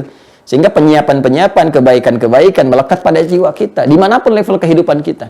Di rumah tangga, jadi suami yang baik, jadi istri yang baik. Di pekerjaan, kalau ada posisi yang bagus, diangkat jadi manajer, jadi direktur, jadi orang yang baik. Ya, nanti Allah akan tunjukkan zikirnya yang tadi. Ya, nanti kalau kita benar, ya benar dengan jabatan yang Allah amanahkan kepada kita, Allah akan angkat derajat kita dengan sifat apa? Al-Aziz. Ya, jadi kalau misalnya Anda mendapatkan kepercayaan jabatan apapun itu di level apapun, ya. Baik mau kedudukan di pemerintahan misalnya, ya, atau di bisnis, di macam-macam, Anda bisa pakai zikir ya Al-Aziz, ya Al-Aziz, ya Al-Aziz, tu'izzu man tasha, tu'izzu man tasha, tu'izzu man tasha. Ya, dengan sifat Allah yang melekat padanya Aziz, tu'izzu, mengangkat, Ya, jadi orang ini sejak masih menjabat pun diapresiasi. Oh, orang tuh senang, diangkat, diapresiasi. Setelah purna pensiun juga banyak orang-orang masih menyanjung dengan kadar yang telah Allah tetapkan. Dia masih rendah hati dengan baik. Setelah meninggal pun masih disebut-sebut. Ya, dan di akhirat pun luar biasa. Jadi saking diangkatnya oleh Allah, bahkan Nabi menyebutkan doanya pun itu terkabul. Anda bayangkan. Ya, thalathatun la turaddu da'watuhum. Ada 3 golongan yang bagi Allah cepat mengabulkan doa mereka. Yang pertama siapa? Al-imamul adil. Ya kan? Pemimpin yang adil. Bagaimana bisa adil itu? Bisa baik. Bagaimana bisa baik? Bisa mulia itu? Memohon bimbingan kepada Allah. Apa zikirnya ini? Ya Aziz, Ya Aziz, Ya Aziz. Tu'izzu man tasha. Kalau kita mau bacakan ayatnya, Qulillahumma malikal mulki tu'til mulka man tasha wa tanzi'ul mulka mimman tasha. Kalau sadar dengan satu ini saja, ayat ini saja, demi Allah saya katakan, nggak ada orang berusaha nyogok. Karena Allah kalau nggak berkehendak nggak akan jadi juga. Nggak ada yang berusaha korupsi, nggak ada yang berusaha curang dan sebagainya. Kalau nggak jadi ya nggak jadi, gitu. Ini standar sebetulnya kalau kita pahami sebagai insan beriman ya. Kalau kita yakin kita beriman, toh meninggal juga. Ya, jadi apapun yang Allah berikan sebagai kepercayaan kepada kita, gunakan sebagai jalan meniti kebaikan, bermanfaat ya secara aspek horizontal bagi sekian kehidupan kita, ya hal yang bersinggungan dengan kita di dunia ini, dan punya bekal ya vertikal saat kembali kepada Allah dan mengharap kemuliaan-kemuliaan. Jadi saya teruskan ya. Saya simpulkan pertama, kalau kita terkait dengan godaan-godaan dari dalam, ya provokasi setan dan sebagainya, kita mohon dengan sifat keagungan Allah, gunakan kata Al-Azim. Al-Azim, ya Allah, ya Al-Azim, ya Al-Azim, ya Al-Azim, ya Al-Azim. Makanya kalau selesai baca Quran kita katakan Shadaqallahul Azim, gitu kan? Yang maha agung, maha besar, maha kuat segalanya, supaya semua ayat-ayat itu memberikan petunjuk kekuatan pada kita, mengendalikan diri kita. Ya, itu dahsyatnya Quran, itu bisa menggerakkan iman. Ya, dengan keagungan Allah, dahsyatnya Quran. Itu ada di Quran surah ke-8. Ya, Al-Anfal ayat kedua. Dahsyatnya Quran bisa menggerakkan, menggetarkan iman, membangun hubungan yang kuat. Ya, makanya saat kita bacakan ayat ini, innamal mu'minuna alladzina idza dzukirallahu wajilat qulubuhum wa idza tuliyat 'alaihim ayatuhu zadathum imana wa 'ala rabbihim yatawakkalun. Sungguh insan beriman yang sejati itu kalau disebutkan nama Allah ada getaran dalam jiwanya, dan jika dibacakan ayat-ayat Allah, dibacakan aja kepada mereka, bertambah keimanannya, makin kuat, bergetar imannya, dan terjalin hubungan yang kuat dengan Allah. Ya, makanya ketika ada getaran dalam jiwa, dikuatkan, ya, itu kalau sudah kuat, cahaya makin menguat. Kalau sudah cahaya makin menguat, kegelapan-kegelapan akan sirna. Makanya kalau rajin baca Quran, rajin baca Quran, rajin baca Quran, itu akan ada bimbingan cahaya. Nggak mungkin orang rajin baca Quran keluar kata-kata kotor. Nggak mungkin. Ya, karena ya pulsa yang ada pada jiwanya itu diarahkan oleh Quran, diberikan cahaya. Jadi interaksi dengan kebaikan. Kalau sering baik itu kan yang jeleknya hilang, kan hukumnya begitu. Ya, kalau yang kanan naik, yang kiri akan turun. Ya, terus akan begitu aja. Kalau kirinya naik, ya kanannya turun. Kalau yang solehnya naik, salahnya pasti turun. Orang berinteraksi dengan kebaikan nggak akan bisa mengeluarkan kata-kata yang buruk, bertindak yang kotor, melihat sesuatu yang tidak baik, susah. Karena cahaya yang terlampau kuat gitu. Ya, terlampau kuat, terarahkan pada kemuliaan-kemuliaan. Karena itulah kita mengatakan semua, ya Allah, Engkau ya dengan segala kebenaran-Mu, Engkau yang maha benar, Engkau yang maha agung, ya kan? Makanya Nabi mengatakan inna asdaqal hadits kitabullah. Ya, fa inna asdaqal hadits kitabullah. Yang paling benar itu, yang paling memberikan kekuatan pada jiwa kita, yang paling menunjukkan pada kebenaran, kemuliaan, ya kitabullah, Al-Qur'an. Ya, kita katakan sadaqallahul azim. Maha benar Engkau ya Allah, dengan segala keagungan kebesaran-Mu kita bermohon pada Allah, bukan sekedar baca Quran, tapi dengan kalimat-kalimat itu kita berdoa, memberi kekuatan sehingga bisa mengendalikan nafsu. Ya, jadi kalau pengen rajin bisa mengendalikan nafsu, mengarahkan pada kebaikan, diantaranya rajin baca Quran, menghafal Quran dengan benar. Ya, dengan benar. Kalau salah menghafalnya nanti zalim juga. Karena ada penghafal Quran yang zalim itu ada. Wa minhum zalimun li nafsi. Ya, itu ada di Quran surah ke-35 Fatir ayat 32 paling kiri sebelah atas. Tsumma awrafnal kitaba alladziina istafaina min ibadina faminhum zalimun li nafsihi wa minhum muqtasid wa minhum sabiqun bil khairat. Ya, biidznillah. Baik, ya. Jadi itu yang bisa kita tampilkan. Ya, tadi saya simpulkan ya, kalau pakai Al-Azim gunakan memohon kepada Allah untuk bisa mengendalikan nafsu kita, jiwa kita, menghindari provokasi setan. Ya, kemudian zikirnya bisa pakai ayat kursi atau rajin baca Quran. Ya, kemudian kalau kita ingin gunakan untuk terkait dengan sekitaran kita yang mengganggu dan sebagainya, kita bisa katakan ya Al-Qawi, Al-Qahhar, Al-Jabbar, itu kan. Kalau kita ingin syukuri nikmat, kita bisa katakan ya Dzal Jalali wal Ikram. Ya, kalau kita ingin menguatkan jiwa pada sesuatu, ya mohon pada Allah kan untuk dikuatkan pada sesuatu ya, sehingga kuat, komitmennya kuat, istiqomah kan sering ada yang bertanya tuh ya. Ya, supaya istiqomah bagaimana? Ya, supaya istiqomah bagaimana Ustadz gitu kan dan sebagainya. Itu ada zikirnya di Al-Asmaul Husna untuk menguatkan jiwa kita, supaya minta kepada Allah berikan kekuatan kepadaku supaya istiqomah, cenderung pada jalan kebaikan, ya, komitmen dengan kebaikan itu sampai ajal menjemput. Itu bisa kita bisa gunakan kata zikir al-matin. Ya, al-matin, al-matin, al-matin, sesuatu yang menguatkan, ya, mengencangkan sesuatu matin, gitu kan? Nah, bisa pakai biasanya disambungkan dengan kata kuwah. Ya, qawi di sini, al-qawiyul matin, ya al-qawiyul matin, ya dzal quwwatil matin, ya. Kita bisa sambungkan dengan al-qawi dan al-matin. Ini bisa kita gabung-gabungkan. Ya, bisa kita gabung-gabungkan keterkaitannya. Ya, misalnya tadi yang mensyukuri nikmat kita katakan misalnya ya dzal jalali wal ikram yal karim yal karim yal karimil hamidil majid ya dzal jalali wal ikram. Oh, itu lebih dahsyat lagi. Ya. Demikian ya, nanti tinggal kita terapkan dalam kehidupan, apa yang kita rasakan, itu yang kita minta. Kalau sedang goyah, ya tadi, mintakan kepada Allah, itu kan. Allahumma ya zahirul matin, ya qawiyul matin, minta supaya kuatin lagi, Allah kuatin lagi, ya. Nah, itu untuk istiqomah dalam ibadah. 5, cepat ya, seperti saya janjikan. Nanti teman-teman tinggal bikin klasifikasi, nanti saya cek di ujian. Di ujian ya, besok tanya jawab dulu, besok pengayaan, nanti saya akan tanya, Anda kalau gelisah baca apa, zikirnya apa, ya kan? Nah, kalau sedang nafsunya ingin dikendalikan, bacanya apa, ya? Kalau sedang dapat harta, anugerah, atau dapat promosi jabatan, baca apa zikirnya, supaya bisa menata harta dan jabatan itu dengan baik, ya kan? Nah, nanti kita akan lihat, kalau ingin melembutkan sesuatu, baca apa, kalau anak pengen lembut, baca apa, nanti ya, nanti kita akan tanya jawab besok ya, saya bertanya, Anda menjawab. 5. Bismillahirrahmanirrahim. Khamisan, al-khamis. Asma'un muta'alliqa bi'ilmihi ta'ala. Asma'un muta'alliqa bi'ilmihi ta'ala. Wahia, nama-nama yang terkait dengan ilmunya Allah Subhanahu wa taala yang maha meliputi dan maha luas. Ya. Sudah? Teruskan. Sudah? Ya, Al-Ali Al-Hakim. Nanti ada terkait ya. Jadi ini ada yang juga terkait dengan keagungan, ada yang masuk juga di bab keilmuan. Nanti kita akan lihat prakteknya seperti apa. Al-Ali, Al-Hakim, As-Sami', Al-Khabir, Al-Basir, Al-Syahid, Al-Raqib, Al-Batin, Al-Muhaimin. Ya, dilihat ya catatannya ya. Al-Ali, Al-Hakim, As-Sami', Al-Khabir, Al-Basir, Al-Syahid, Al-Raqib, Al-Batin, Al-Muhaimin. Tambahkan, ada yang belum masuk, Al-Alim. Al-Alim. Alim. Ya, pakai ya. Bukan pakai alif alim, bukan, tapi alim. Kalau sudah alim itu maha artinya.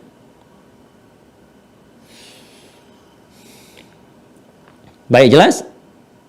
Sekarang peruntukannya, prakteknya bagaimana menerapkan nama-nama ini? 1, yang standar. 1, yang paling standar, untuk memohon kepada Allah Subhanahu wa taala tambahan pengetahuan. Memohon kepada Allah Subhanahu wa taala tambahan pengetahuan. Nah, saya ingin dalami sedikit ya. Saya ingin dalami sedikit nih. Ini jarang dimintakan ini. Kalau Anda minta dan benar cara memintanya serta ikhtiarnya, maka Allah akan limpahkan pengetahuan yang sangat luar biasa. Seperti orang-orang dulu mendapatinya. Ya, bukan hanya masa-masa emas di zaman Nabi, zaman sahabat, zaman tabi'in, tidak. Masa-masa setelah itu pun banyak kan ulama-ulama kita yang hebat-hebat, bahkan kemudian mereka mendapat pancaran sinar pengetahuan itu sampai juga menguasai bidang-bidang keilmuan umum ya, yang basicnya adalah basic dari bancaran spiritual. Ya, jadi mereka itu dulu orang-orang hebat di masa lalu, sekalipun pakar begawan di keilmuan umum, baik itu misalnya di arsitektur kah, astronomi kah, di fisika kah, matematika kah, itu selalu basicnya dimulai dengan basic-basic syariat. Ya, pancaran-pancaran dinul Islam. Mereka mulai dengan Al-Quran, mereka mulai dengan rajin sholat, mereka mulai dengan zikir, mereka datang ke kutab, dasarnya dari situ semua. Setelah itu dahsyat, bahkan banyak penemuan itu ya terinspirasi dari pendalaman kepada ayat-ayat Al-Quran dan hadis-hadis Nabi Muhammad SAW. Itu riset itu.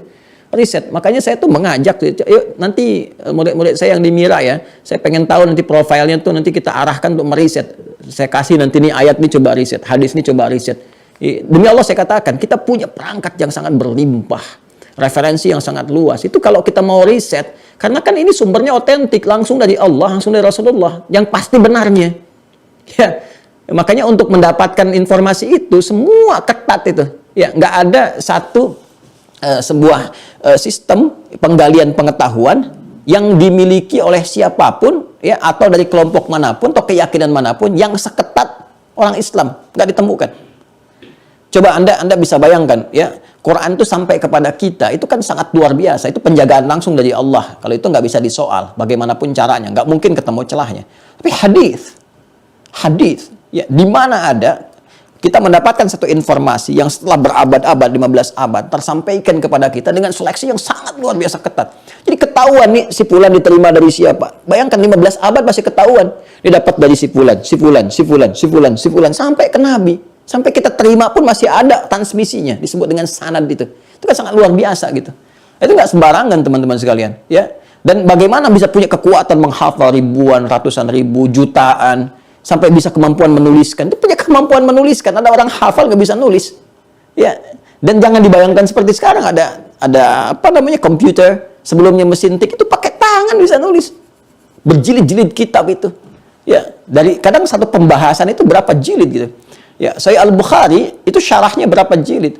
Yang Ibnu Hajar Al-Asqalani itu, ya, Fathul Bari itu berapa jilid? Belum kitab-kitab yang lain, itu baru satu aspek gitu. Itu sangat luar biasa. Nah, nanti kita lihat ya, kalau ada yang standar tambahan pengetahuan, ada yang melebihi batas standar yang dengan itu bahkan pengetahuannya dibimbing oleh Allah, ya, untuk menemukan kata-kata yang bisa menyampaikan, mudah dipahami, jelas, kemudian tindakannya bijak, objektif dalam itu tingkat yang di atas yang standarnya nanti. Nah, zikirnya apa? Kalau kita ingin bermohon kepada Allah, ya, untuk mendapat pengetahuan tambahan yang standar, tapi standar pun nambah gitu, ya, di atas yang biasa juga. Kita mohonkan dengan langsung menyebut hal yang terkait dengan ilmunya. Ya Alim, Ya Alim, Ya Alim, Ya Alim. Ya. Kalau ingin diperkuat supaya langsung Allah merespon, Anda bisa katakan As-Sami'. Nah, kan tadi sudah disebutkan As-Sami', tambahkan Al-Alimnya. As-Sami' Al-Alim. Ya. As-Sami' Al-Alim. As-Sami' Al-Alim. As-Sami'. Biasanya kata As-Sami' ini, nama Allah yang mulia, ya, itu seringkali juga dihadirkan oleh orang-orang saleh terdahulu. Baik para nabi, ya, rasul, orang-orang saleh, kan, para ulama-ulama, untuk menyandingkan dengan permohonan tertentu. Jadi mengawali dengan kata as-sami', ya, untuk menunjukkan kekuasaan Allah untuk mendengar segala hal, mengetahui segala hal, ya kan? Karena kalau di kita di makhluk, walaisa kamitsli syai', enggak ada yang serupa dengan Allah Subhanahu wa taala, ya kan? Sumber pengetahuan itu kan nanti sumbernya setidaknya ada 3 yang pokok, ya, pendengaran, penglihatan, ya kan, dan nalar kita. Ya, pendengaran disebut dengan as-sama', penglihatan disebut dengan basar, kemudian apa yang kita cerna disebut dengan fuad. Ini yang dimaksud Quran surah ke-17 Al-Isra ayat 36. Wala taqfu ma laisa laka bihi ilm. Ya, ilm itu kan. Dan jangan ikuti segala hal yang tidak punya dasar pokok ilmunya, pengetahuannya. Ya, nanti untuk mendapatkan ilmu itu apa? Sumbernya 3. Innas sam'a, nah, sungguh pendengaran itu, kita mendengar, kita dapat data dari pendengaran, informasi. Nanti informasi diolah. Kalau masuk nanti ke perangkat bagian tubuh kita, digunakan, ya, tangkap oleh otak kanan, dilihat, kan, didengar, nih, terdengar percitra. Kan ada orang cerita itu terdengar jadi citra, ya, otak kanan yang berperan. Analisis otak kiri, ya, nanti disimpulkan jadi pengetahuan, disupport oleh iman kita, oleh takwa kita, diberikan respon. Dan dahsyatnya Allahu Akbar, Allahu Akbar. Sepersekian detik keluar respon. Sepersekian itu. Ya, jadi tabarakar rahman, ya, masya Allah itu. Bagaimana Allah menciptakan kita itu sangat luar biasa, manusia itu, ya. Nah, kemudian basar, penglihatan. Dari yang terlihat jadi informasi, kan, itu kan direspon oleh kita. Makanya ada orang melihat sinetron bisa nangis, kan? Ada orang mendengar kisah bisa direspon keluar tangisan, air mata, itu kan sepersekian, ya. Ya, kemudian wal fuada, yang mencerna, menalar sesuatu. Kullu ulaika kana anhu mas'ula. Sedangkan Allah maha mendengar, sami', kalau pakai maha pakai ya sebelum huruf akhirnya. Sami', maha mendengar. Jadi Allah maha mengetahui segala informasi. Ya. Yang jadi kalau pendengaran nggak usah ditanya, Allah maha segala. Jadi semua sampai kepada Allah, ya kan? Ya, basir, maha melihat. Jadi seringkali doa-doa yang disampaikan, permohonan disampaikan oleh setiap hamba orang-orang soleh, itu seringkali ya disandingkan dengan kata sami' dulu. Untuk menunjukkan kesan bahwa ya Allah, sebetulnya aku nggak minta pun, Engkau tahu isi hatiku. Engkau mendengar ya Allah. Ya, jangankan jeritan, getaran-getaran yang tampak pun pada suara hati hamba, Engkau maha mendengarnya. Ya, kemudian baru dilekatkan permohonannya. Karena itu Nabi Zakaria ketika beliau memohon kepada Allah, meminta dianugerahi keturunan, itu sebelum menyampaikan doanya, As-Sami' yang dimunculkan untuk menunjukkan luasnya pengetahuan Allah yang maha mendengar segalanya. Ya, Anda buka Quran surah ketiga Ali Imran ayat ke-38 di mushaf standar paling kanan ya, sebelah atas.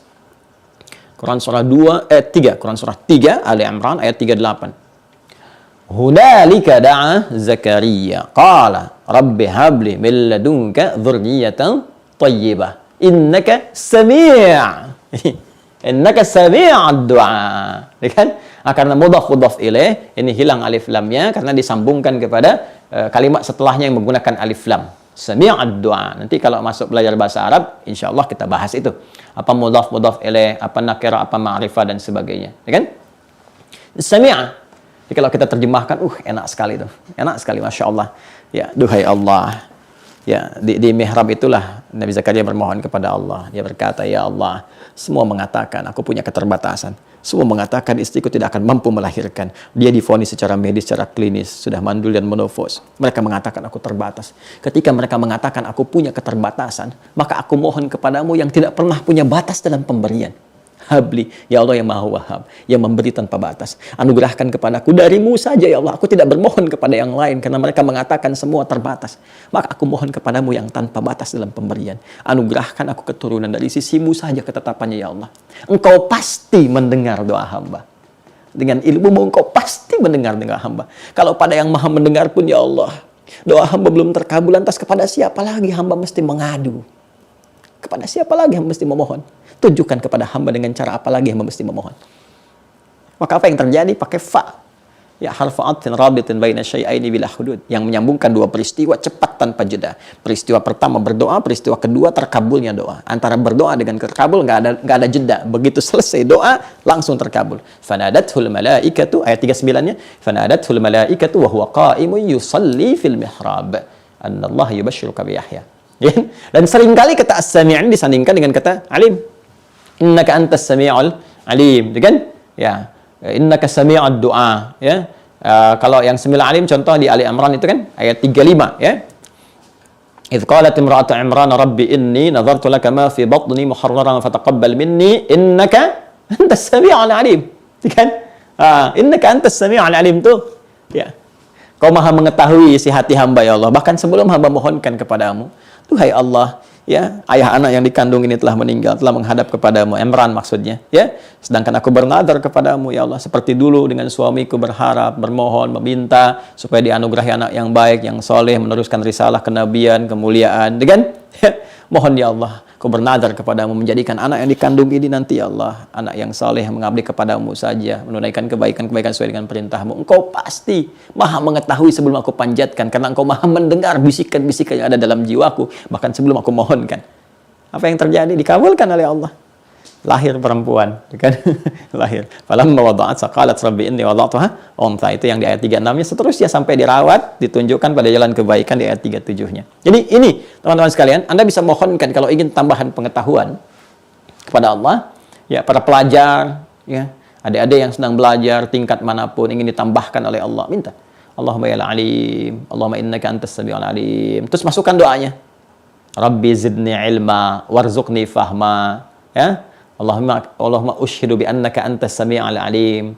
Allahumma inni as'aluka ya Allah bisifatikal ulia wa asma'ikal husna ya sami'ul alim zidni ilma warzuqni fahma. Zidni ilma ya alim warzuqni fahma. Ya Allahumma ya sami'ul alim. Allahumma faqihni fid din wa 'allimni ta'wil ya alim. Masukkan itu. Masukkan. Ya, ketika Anda masukkan, nanti ikhtiarnya dengan takwa. Ikhtiarnya dengan takwa. Jadi sambil berdoa begini, ya, kan itu harus mengalir lewat iman. Kalau dibaca begitu aja, ya biasa aja. Ya, makanya kan si A baca, si B baca, kok hasilnya bisa beda. Ya, Nah, itu kan kalau seperti itu jangan disalahkan ibadahnya, tapi dicari caranya, dilihat, dievaluasi caranya. Kenapa si A bisa dapat, saya enggak? Ya, dilihat kan? Kok dia bisa baca ini dapat, saya baca kan nggak dapat. Coba lihat. Nah, makanya kita masuk kepada step yang selanjutnya. Mau baca ini pun harus menggunakan jiwa takwa, karena di takwa ini ada support iman. Ya, takwa ini kan ada cahaya iman. Iman ini yang menggetarkan segala hal. Jadi kalau kita ingin kuatkan iman kita, supaya kalimat-kalimat yang mengalir di lisan itu ada pakai getaran dalam jiwa kita, sehingga mampu mengguncang, menggetarkan arasy, maka cara menguatkan cahaya imannya ini dengan meningkatkan takwanya. Ya, maka tambah dulu salatnya, tahajud, ya. Ayo penuntut ilmu kalau mau tambahan ilmu jangan tinggalkan tahajud. Tahajud malam bangun, kan? Terus mencoba untuk berlatih terus mendekat kepada Allah dengan zikir, dengan Al-Qur'an, coba puasa, tingkatkan takwa. Nanti kalau takwa meningkat, dengan sendirinya cahaya iman akan menguat. Dan perhatikan ya, ini rahasia di antara kita subuh ini ya. Ada kondisi bahkan tanpa Anda minta pun Allah tambahkan sesuai kebutuhan kita. Kita belum minta, Allah udah tambahkan. Kita belum minta nih. Ya, dan ini penting nih bagi guru-guru, bagi ustadz-ustadz, ya, para kiai, para habaib dan sebagainya. Karena ini kompleks. Dapat pertanyaan begini, begitu. Itu kalau Allah nggak bimbing, bisa keliru. Tapi ada kondisi-kondisi kok kita bisa gitu. Bukan menemukan, Allah bimbing. Ini ayatnya ini hadisnya ini jawabannya begini. Ini kalau nggak mendekat kepada Allah, susah mendapatkan itu tuh. Ya. Makanya membangun khasyah, ketakwaan tinggi kepada Allah, itu tingkat tertinggi dari keulamaan. Innama yakhsyallaha min ibadihil ulama. Jadi sifat ilmunya diikat dengan khasyah. Di surat Fatir itu. Ya, surah ke-35 itu. Ya, di ayat ke-28 itu ya. Ya, 28 sampai 29 bawah, nanti baru pindah ke Qur'annya ke atasnya. Ya, kanan bawah. Innama yakhsyallaha min ibadihil ulama. Sungguh yang paling takut khasyah kepada Allah itu para ulama. Jadi ilmunya diikat dengan khasyah dulu. Kalau sudah khasyah kan diraih dengan takwa, dengan khusyuk. Ketika khusyuk itu muncul, takwa itu muncul, maka Allah berikan tambahan pengetahuan. Dari mana rumus ini takwa muncul diberikan tambahan pengetahuan? Di Quran surah kedua. Ini semua ada di Quran surah kedua. Di akhir ayat 282. Ya. Ini ayat paling panjang di Al-Quran, ayat terpanjang. Lihat di paling kiri ya, dari atas sampai bawah itu, satu ayat. Lihat ujung ayatnya, yang kiri langsung ke bawah, paling bawahnya. Wattaqullah, dan tingkatkan takwamu kepada Allah, wa yu'allimukumullah, dan Allah akan berkenan memberikan kepadamu tambahan pengetahuan. Allah akan mengajarkan kepadamu. Tingkatkan takwa. Ya, tingkatkan takwa. Jadi peningkatan takwa ini akan menguatkan cahaya iman. Semakin kuat cahaya iman, semakin Allah tambahkan. Ya. Bahkan nanti ada satu hal yang kalau Allah berkehendak, bil ladunna ilma. Itu bahasa jelas. Bil ladunna ilma di surah Al-Kahf itu kan.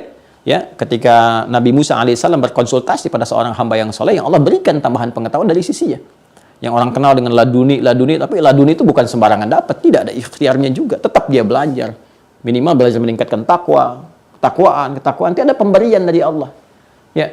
Dan ada yang dikehendaki oleh Allah itu nggak susah belajarnya, harus cepat dapatnya. Ya. Puncak ketakwaan itu kan melekat pada Nabi Muhammad SAW. Itu puncak manusia paling takwa. Makanya Nabi Muhammad SAW itu mau berikhtiar dengan dirinya pun Allah nggak berkenan. Aku aja yang tambahkan, tingkat takwa kamu udah nggak ada batasnya dalam tingkat kemanusiaan. Levelnya udah jauh gitu. Makanya saking sayangnya Allah ditanamkan langsung. Bukan hanya menunjuk pada sifat kenabian dan kerasulan, tapi ingin memberikan penguatan kepada kita semua tentang bagaimana kekuatan takwa dan level takwanya Nabi.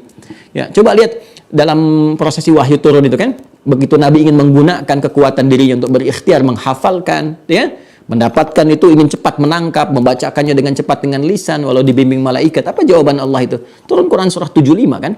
Al-Qiyamah ayat 16 sampai 18. La tuharrik bihi lisanaka lita'jala bih. Quran surah 75, Al-Qiyamah ayat 16 sampai 18. La tuharrik bihi lisanaka lita'jala bih. Inna 'alaina jam'ahu wa qur'ana. Fa idza qara'nahu fattabi' qur'ana. Muhammad SAW, jangan cepat-cepat kau gerakkan lisanmu hanya sekedar ingin menghafalkan Qur'annya. Cepat ingin mendapati Qur'annya. Ya. Kan? Biarkan kami yang menghimpunnya, yang menanamkan ke dalam jiwamu. Jadi ada orang yang proses menghafal belajar itu Allah memberikan kehendak langsung dihimpun dalam jiwanya. Tapi ada ikhtiar. Nabi kan ikhtiar dulu, ngaji juga kan sama malaikat. Jadi bukan tiba-tiba dapat begitu, tidak juga. Ada ikhtiar. Ya. Fa idza qara'nahu, jika dibacakan kepadamu, fattabi' Qur'anah, kamu tinggal ikuti aja. Jadi ada orang yang sekali dengar itu, ngikutin langsung hafal. Ya kan?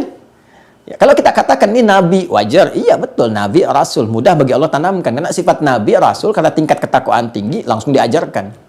Ya, kalau semua nabi itu diajarkan. Adam pertama nabi diajarkan, wa 'allama Adam al-asma'a kullaha. Adam diajarkan. Ya, Nuh diajarkan, sampai ke Nabi Muhammad diajarkan, tanamkan. Tapi pengajaran Allah itu diturunkan, lihat standar utamanya, karena ketakwaannya.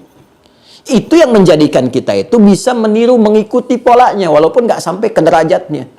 Ya, kita nggak bisa sampai ke derajat Nabi, Rasul, selesai kenabian, kerasulan. Tapi kita bisa meniru keteladanan takwa itu, sehingga bisa menghasilkan curahan-curahan rahmat Allah yang meningkatkan pengetahuan kita. Itu yang diikuti para sahabat Nabi, tabi'in, orang-orang soleh. Ya, coba lihat bagaimana orang tua dulu menyiapkan. Al-Imam Asy-Syafi'i, ya, ikhwas sekalian, itu kan nanti single parent tuh ibu merawatnya. Single parent, Bu. Jangan salah. Al-Imam Asy-Syafi'i itu ibunya single parent. Ketika ayahnya meninggal dunia, merawat tuh, digendong-gendong. Ya, kemudian ditempatkan di halaqah para ulama, dari mulai belajar bahasa, belajar ini, belajar itu, sampai ke fikih, sampai diminta berangkat ke Imam Malik, ya, kiai terkenal yang luar biasa, alimnya pada saat itu, ilmunya luas di Madinah, tapi udah kemana-mana cahayanya, kita dengan izin Allah, diminta talaki ke sana, belajar. Ibunya, Imam Ahmad juga demikian, jangan salah. Imam Ahmad tuh digendong oleh ibunda, ibunya single parent, digendong oleh ibundanya, dingin-dingin masih direbuskan air hangat, ya, diwudukkan oleh ibundanya, disimpan di halaqah ulama, ya, setelah selesai gendong balik lagi, bawa lagi pulang, sampai kemudian terus beranjak dewasa. Al-Imam Al-Bukhari, jangan salah juga sama. Ya, sama itu. Ayahnya kan meninggal itu, dalam usia dini dilahirkan meninggal, terus matanya divonis buta kan, secara medis, secara klinis. Apa yang dilakukan? Ya, ini ikhtiarnya takwa. Tarekahnya, tarekah jalan, ya, tarekah itu jalannya takwa, meningkatkan takwa, mendekat kepada Allah, ibadah, tingkatkan ibadah, tingkat. Apa yang terjadi? Mata tak melihat, tapi mata hatinya tajam, dan kekuatan pengetahuan ditanamkan oleh Allah. Kan terkenal waktu masuk kutab itu, ya, Al-Imam Asy-Syafi'i nggak usah ditanya, bagaimana sebelum datang ke Imam Malik, sebelum sorogan udah hafal kitabnya, cuman sekian waktu, sekian saat saja. Ya, Imam Ahmad juga begitu. Sebelumnya Imam Malik juga luar biasa, bintangnya pada saat itu. Imam Abu Hanifah luar biasa. Ya. Ya, dan itu lintas profesi. Imam Abu Hanifah kan ayahnya itu pebisnis, pedagang, penjual kain. Ya. Dan lain sebagainya. Ya, ada yang penjual kain, ada yang tukang jam, ada yang tukang sabun, ada yang macam-macam, tapi luar biasa. Ilmu itu melintasi batasnya gitu. Jangan dibatasi, ini anak kiai pasti jadi kiai juga, belum tentu. Ya, anak kita itu kalau bapaknya nggak hafal Quran, kita investasikan anak kita hafal. Sambil bapak menghafal, anaknya investasikan. Demi Allah saya katakan, ada yang jadi. Kalau kita sadar kita nggak paham hadis nih, cucu kita mungkin sekarang jadi ahli hadis. Bismillah. Mesti ada satu di keluarga jadi kebanggaan saat pulang kepada Allah. Jadi nanti dia jadi pemimpin kita tuh saat pulang di keluarga. Kan itu di Quran surah 13 itu kan? Ar-Ra'd. Ayat 23 sampai 24 itu. Ya. Jannatu 'adnin yadkhulunaha wa man salaha min abaihim wa azwajihim wa dzurriyyatihim wal malaikatu yadkhuluna 'alaihim min kulli bab. Salamun 'alaikum bima sabartum fa ni'ma 'uqbad dar. Ya, ada anak itu yang jadi pemimpin, bawa keluarga semua ke surga. Diparadekan, diperintahkan oleh Allah, semua malaikat menyambut di pintu surga. Dia masuk ke surga Aden itu, disambut oleh semua malaikat di depan pintu surga. Siapa yang dia bawa? Bapaknya, ibunya. Jadi bapak ibu bisa investasi. Anaknya dari sekarang, cucunya siapin. Udah cukup nih, ini yang insinyur, ya kan? Ini yang dokter, ini yang ini. Ini ada yang ahli agama. Seperti Hannah menazarkan kepada Allah, minta mohon supaya anaknya spesifik nih di bidang agama aja. Jadi ulama deh satu. Ya. Yang lain dokter, hafal Quran, alhamdulillah. Insinyur hafal Quran, alhamdulillah. Yang ini paham hukum fikih, hadis apa. Nanti ada pemimpin. Begitu pulang menghadap Allah, dia bawa, dia gandeng dengan ceria, gembira luar biasa. Dia gandeng dengan tangan kanan bapaknya, kiri ibunya, pasangannya, melekat dengannya. Anak cucu ikut di belakang semua berangkat. Rombongan besar. Ya, berjumpa dengan Rasulullah SAW. Ini keluargaku ya Rasulullah. Kami sering bersalawat sejak di dunia ya Allah. Alhamdulillah ya Allah, bertemu hari ini juga. Masya Allah. Nggak ada keindahan yang lebih indah kecuali saat kita pulang, gitu kan? Bisa menatap Allah, bisa berjumpa dengan Rasulullah yang karena kita rindukan. Wujuhu yawma idzin nadhirah ila rabbiha nadhirah. Allahu akbar. Pada saat itu nggak ada kegembiraan, orang-orang bersinar wajahnya bukan karena masuk surganya, karena dia bisa menatap Rabbnya yang sangat dirindukannya, liqa Allah. Ya kan? Berjumpa dengan Rasulullah SAW. Allahumma salli ala sayyidina Muhammad. Nah, ini tambahannya ilmu. Kan? Jadi kita bisa tingkatkan takwa. Wattaqullah, tingkatkan takwamu kepada Allah, wa yu'allimukumullah. Allah tambahkan pengetahuan, tambahkan pengetahuan. Itu yang menjadikan Al-Imam Al-Bukhari sekali dibacakan langsung hafal. Itu yang dikatakan itu jam'ahu wa Qur'anah, dihimpun dalam jiwa, dihimpun. Makanya jiwa itu sadrun. Para ulama kalau ditanya itu sudah hafal, hafidtu ala sadri qalbi. Ya, saya sudah hafal dalam jiwa saya. Ya, atau kalau bahasa kita hafal di dalam kepala saya. Bukan di luar kepala belum hafal namanya. Siapa yang hafal di luar kepalanya? Itu guru salah bertanya. Angkat aja semua tangannya. Kami ya Ustadz, coba bacakan. Belum hafal, kok belum hafal? Kan Ustadz bilang di luar kepala, masih di luar. Kalau udah masuk baru hafal di dalam kepala, ya. Baik. Jadi ini level ilmu yang pertama. Jadi Anda bisa berzikir dengan mengatakan Allahu ya Sami'al Alim. Allahumma zidni ilma, wa zid li ibni ilma, wa zid li abnai ilma. Ya Allah, mohon tambahkan. Ibu sampai tahajud ya, Bu. Habis selesai sholat, Ibu zikirnya gitu. Allahumma zid li dzurriyyati. Allahumma zid, ya, atau saya ijazahkan kepada Anda misalnya Allahumma zid li dzurriyyati ilma. Ya Allah, tambahkan kepada seluruh anak keturunanku. Itu tanpa batas. Kalau Anda punya anak 3, nanti punya cucu berapa dari situ, 1 di antara mereka, insya Allah Allah berikan jadi untuk mereka. Ya, Allahumma zid li dzurriyyati ilma, ya kan? Wa zidhum fahma. Allahumma zid li dzurriyyati ilma wa zidhum fahma. Allahumma faqihhum fid din wa 'allimhu ta'wil. Allahumma faqihhum fid din wa 'allimhum ta'wil, kan? Allahumma zid li dzurriyyati ilma, ya kan? Warzuqhum fahma, ya. Sudah? Wa faqihhum fid din wa 'allimhum ta'wila, ya kan? Dan Anda bacakan ya Sami'al Alim, ya Sami'al Alim, ya Sami'al Alim, ya Dzal Jalali wal Ikram, ya kan? Dah ya? Nah, sekarang masuk ke level yang tertinggi dari pengetahuan. Ya, tertinggi dari pengetahuan. Nah, level tertinggi dari pengetahuan itu disebut hikmah namanya. Hikmah. Ya, hikmah. Al-hikmah.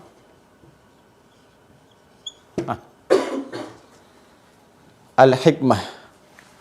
Wa may yu'tal hikmata faqad utiya khairan katsira. Siapa yang diberikan hikmah oleh Allah Subhanahu wa taala, maka sungguh dia telah diberikan anugerah yang berlimpah. Dah?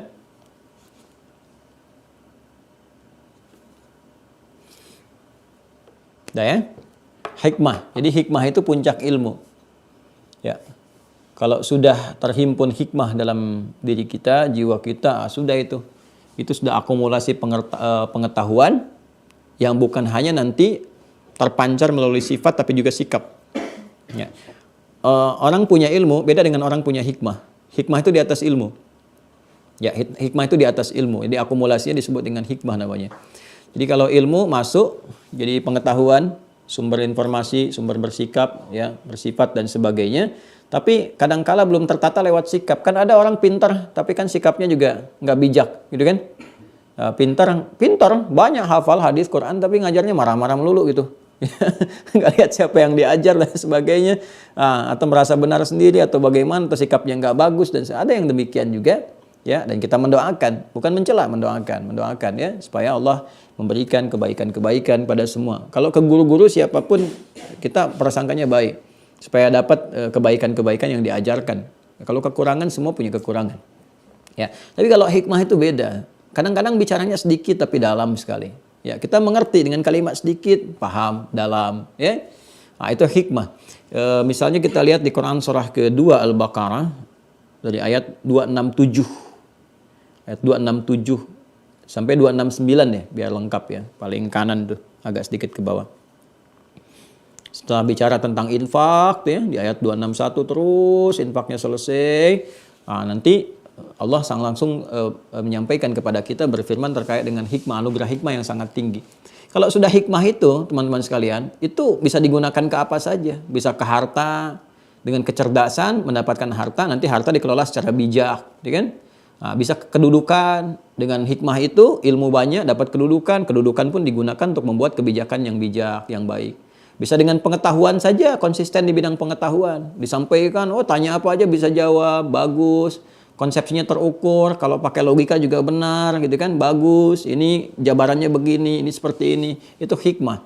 Nah, sifat Allah yang memiliki akumulasi pengetahuan, ilmu-ilmu yang luas, ya, dan sebagainya, itu disebut hakim namanya. Hakim. Ya, hakim. Ya, kita bisa mintakan ya alimul hakim. Ya alimul hakim, tu'til hikmata man tasya, yang memberikan hikmah kepada siapa yang kau kehendaki. Ya. Allahumma rzuqnil hikmah, Allahumma rzuqnil hikmah, Allahumma rzuqnil hikmah. Jelas ya? Sudah? Jadi boleh kita memohon kepada Allah untuk diberikan hikmah, puncak-puncak pengetahuan dengan memanggil namanya, dengan nama apa? Al-Hakim. Ya.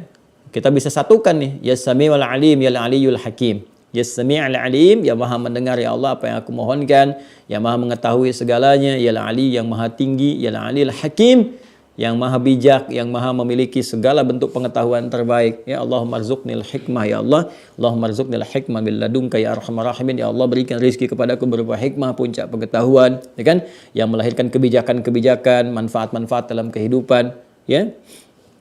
Dan seterusnya. Sekarang ikhtiarnya. Tadi kan bacaannya, ya kan? Supaya ikhtiar itu menguatkan bacaan kita, seperti apa ikhtiarnya? Seperti tadi kalau kita pengen tambahan ilmu kan takwa gitu kan? Sudah? Untuk mendapatkan hikmah, ada satu-satunya jalan yang tertinggi, yaitu rajin berinteraksi dengan Al-Quran. Catat ini. Rajin berinteraksi dengan Al-Quran. Mau Anda rajin baca, rajin mengkaji, apalagi menghafal. Tapi dengan serius dan cinta. Bukan karena motif-motif tertentu, enggak. Kalau di pesantren sekolah bukan hanya ingin menamatkan itu untuk lulus, tidak. Bukan hanya ingin mendapat syahadah, tidak. Betul-betul untuk mendapat ridha Allah. Itu jalan yang terbaik untuk mendapat hikmah. Ya. Ada orang ngejar lewat sholat, ada dengan tahajud, dengan zikir ini, zikir itu. Puncak zikir itu dengan Quran. Dan itu 4 kali disebutkan Allah tinggi nilainya dibanding dengan yang lain. 4 kali. Ya, kalau Anda menghafal Quran, itu 4 kali nilainya zikirnya dibandingkan dengan yang lain. Baca saja 1 kali. Inna nahnu nazzalna dzikra wa inna lahu lahafizun. Kami yang turunkan Al-Quran sebagai zikir dan kami yang menjaganya. Quran surah ke-15 ayat 9. Tapi ketika menghafal, itu 4 kali. Walaqad yassarnal Qur'ana lidzikri fahal mim muddakir. Sungguhlah kami mudahkan Al-Quran untuk digunakan sebagai zikir, dihafalkan. Ada enggak yang mau menghafal Quran sebagai zikir untuk dirinya? Itu 4 kali disebutkan di Quran surah ke-54. Al-Qamar ayat ke-17, ayat ke-22, ayat 32 dan ayat 40. 17, 22, 32, 40. Walaqad yassarnal Qur'ana lidzikr fahal mim muddakir. Nah, kalau Anda ingin mendapatkan hikmah, sekali lagi ya, kebijaksanaan, dibimbing dengan cahaya, kalau berpikir dengan cara yang benar, menyingkap logika dengan cara yang benar, menyampaikan pengetahuan tertata dengan baik, terukur, mudah untuk disampaikan, diterima, dipahami, dan tampil bijak dalam bersikap dan bersifat. Itu hikmah. Ya, mendapatkan pancaran hikmah. Cara yang terbaik dengan apa? Al-Quran. Apa dalilnya? Baik. Sebelum sampai ke dalil, saya berikan pemahaman sebentar. Al-Quran itu fungsinya hudan yang utama. Hudan. Ya, Quran surah kedua Al-Baqarah ayat 185. Quran surah kedua Al-Baqarah ayat 185. Syahrul Ramadan alladzi unzila fihi al-Quran hudan linnas. Hudan itu pedoman berkehidupan. Secara singkat, pedoman berkehidupan. Dan janji Allah, setiap hambanya hidup di masa apapun, ya, di masa, di ruang, tempat apapun, itu diberikan petunjuk supaya berkehidupan yang benar sesuai dengan petunjuk Allah. Bahkan Nabi Adam pun pertama turun ke bumi dengan istri beliau, Sayyidah Hawa alaihissalam, itu berkehidupan mendapat hudan juga karena fitrah telah Allah tetapkan. Al-Baqarah ayat 38, Quran surah kedua ayat 38. Qul nahbitu minha jami'a fa imma ya'tiyannakum minni huda faman tabi'a hudaya fala khaufun 'alaihim wa lahum yahzanun. Sekarang turun kalian semua ke bumi, kan? Mulai jalani misi sebagai khalifah, mulai bawa risalah kehidupan. Nanti saat berkehidupan itu bersamaan dengan turun, aku turunkan hudan sebagai petunjuk berkehidupan. Kamu ikuti, hidupmu senang dan tenang. Nggak ada gelisah berlebihan, nggak ada kesedihan berlebihan. Jelas ya? Jadi sejak Nabi Adam itu turun hudan. Nanti ganti generasi, ganti masa, tetap ada hudan. Ya, masanya Nabi Musa, ada petunjuk berpedoman hidup. Disebut dengan Taurat. Taurat kan masa Nabi Musa. Itu hudan Tauratnya. Untuk siapa? Bani Israel yang hidup pada saat itu. Ya. Dalilnya dari mana? Quran surah ke-17, Al-Isra, ayat kedua. Wa ataina Musal kitab. Kami berikan kepada Musa itu kitab. Apa nama kitabnya? Taurat. Ya, kita tahu Ali Imran kan? Di ayat yang ketiga sampai dengan keempat. Ya. Ketiganya, nazzala 'alaikal kitaba bil haqqi musaddiqan lima bayna yadayhi wa anzalat Taurat. Untuk Musa, wal Injil untuk Isa, min qablu, sebelum Nabi Muhammad SAW. Jadi ada kitab-kitab diturunkan ya untuk menjadi pedoman bagi umat-umat di masa itu. Nabi Musa, Bani Israel, Nabi Isa, ya Bani Israel, turunan dari Musa dan seterusnya. Sampai ke fase Nabi Isa alaihissalam. Ya, nama kitabnya apa? Taurat. Fungsinya apa? Hudan. Tahu dari mana? Kembali ke Al-Isra. Ayat kedua. Wa ataina Musal kitaba. Kami berikan kepada Musa itu kitab. Namanya Taurat. Wa ja'alnahu huda, dan kami jadikan itu sebagai pedoman kehidupan li Bani Israel. Wa ja'alnahu hudan li Bani Israel. Jadi Musa punya kitab, ya, namanya apa tadi? Taurat. Daud punya kitab namanya Zabur. Isa punya kitab namanya apa? Injil. Semua itu hudan, pedoman dalam berkehidupan untuk umat-umat tertentu. Untuk umat akhir zaman sampai dengan berakhir kehidupan, nama kitabnya Al-Quran. Diturunkan pada Nabi Muhammad SAW. Fungsinya apa? Hudan. Syahrul Ramadan alladzi unzila fihil Quran. Hudan. Jadi semua kitab-kitab itu kalau disebutkan kitab, ini menunjuk pada susunannya yang sistematis, rapih, tanpa cacat sama sekali. Ya? Kitab diturunkan pada setiap nabi itu sistematis, bagus, tanpa cacat dan sebagainya. Cuma nanti fungsinya berdasarkan waktu punya batasan-batasan. Nabi Musa zamannya aja ganti nabi, ganti kitab. Ya, Nabi Isa zamannya ganti nabi, ganti kitab. Hanya kitabnya Nabi Muhammad karena fungsi beliau diutus sampai akhir zaman, kitabnya nggak terbatas. Ya, menembus setiap ruang dan waktu sampai kehidupan berakhir. Ya, jadi karena itulah Al-Quran disebut juga dengan Alkitab, menunjukkan kepada susunannya. Ya, yang rapi, tertib, nggak ada cacat, sempurna. Dzalikal kitab la raiba fi. Jadi semua dari nabi-nabi terdahulu ada kitab sesuai dengan fungsinya dan diikat oleh masanya. Nah, sekarang kalau sudah paham ini, dulu orang-orang kalau ingin mendapatkan hikmah itu berinteraksi dengan kitabnya. Ya, termasuk bahkan para nabi pun diberikan hikmah. Itu lewat kitab, lewat wahyunya. Lewat kitab. Nabi Muhammad diberi hikmah. Bahkan doanya Nabi Ibrahim, kan? Nabi Ismail alaihissalam ketika memohon diturunkan, dipilih seorang rasul, karena rasul itu terakhir, itu yang paling mulia, lahirnya dekat tempat mulia, Ka'bah. Ya, rasul yang lahir dekat Ka'bah Nabi Muhammad. Apa doanya? Di Al-Baqarah ayat 129. Rabbana wab'ats fihim rasulan minhum yatlu 'alaihim ayatika wa yu'allimuhumul kitaba wal hikmah. Tuh, diminta diberi hikmah. Dijawab oleh Allah 30 generasi setelahnya. Ya, turun Al-Baqarah ayat 151. 151 ayat 121. Tadi 129, sekarang 151. Kama arsalna fikum rasulan minkum yatlu 'alaikum ayatina wa yuzakkikum wa yu'allimukumul kitaba wal hikmah. Semua nabi dengan turunnya kitab itu otomatis dapat hikmah. Jadi kalau kita pengen dapatkan hikmah itu berinteraksi dengan kitab. Nah, sekarang apa dalil spesifik yang menunjukkan kepada kita dengan berinteraksi dengan Alkitab, sekarang dengan Al-Quran, dengan kuat, ya, itu bisa mendapatkan hikmah. Quran surah ke-19 Maryam. Quran surah 19 Maryam, ayat 11 sampai 15. Ya. Kalau dari ayat 1 nanti sampai 15, itu akan dikisahkan tentang perjuangan Nabi Zakaria. Kaf ha ya ain sad. Dzikru rahmati rabbika 'abdahu Zakaria idna rabbahu nidaan khafiyya, dan seterusnya. Terus sampai dikabulkan lahir Yahya. Ya, perhatikan ketika Nabi Yahya alaihissalam lahir itu, ya, kemudian berkehidupan, berkembang, apa perintah pertamanya? Saya bacakan ya. Perhatikan kalimatnya. Ya Yahya, khudhil kitaba biquwwah. Ada ayatnya? Ya Yahya, khudhil kitaba biquwwah. Hei Yahya, pegang teguh kitab itu. Ya, kitab zaman Nabi Yahya kan hudannya, bukan Al-Quran, kan? Tapi di masanya, sesuai dengan masanya. Yang tadi saya terangkan. Nabi Musa punya sendiri, Nabi Isa punya sendiri, kan? Nabi Yahya nanti membuka jalan untuk Nabi Isa alaihissalam. Berdua nanti, zamannya berdua itu. Nabi Yahya, Nabi Isa. Kemudian Nabi Musa dengan Nabi Harun dan sebagainya. Puncaknya tunggal Nabi Muhammad sampai kehidupan berakhir, risalahnya. Perhatikan. Ya Yahya, wahai Yahya, khudhil kitab. Pegang teguh itu kitabnya, pedoman hidupnya itu. Biquwwah. Ya, dengan kuat. Interaksi dengan kuat. Pahami, kemudian dalami, praktekkan, segala petunjuknya, baru risalah untuk mengajarkan. Apa yang terjadi ketika interaksi itu kuat dengan kitab? wa atainahul hukma sabiyya. Maka sejak dini kami tanamkan hikmah pada dirinya. Tuh. Makanya Bapak Ibu kalau ingin anak-anaknya dari kecil itu, karena kalimatnya sobiyah, sejak sobi, balita.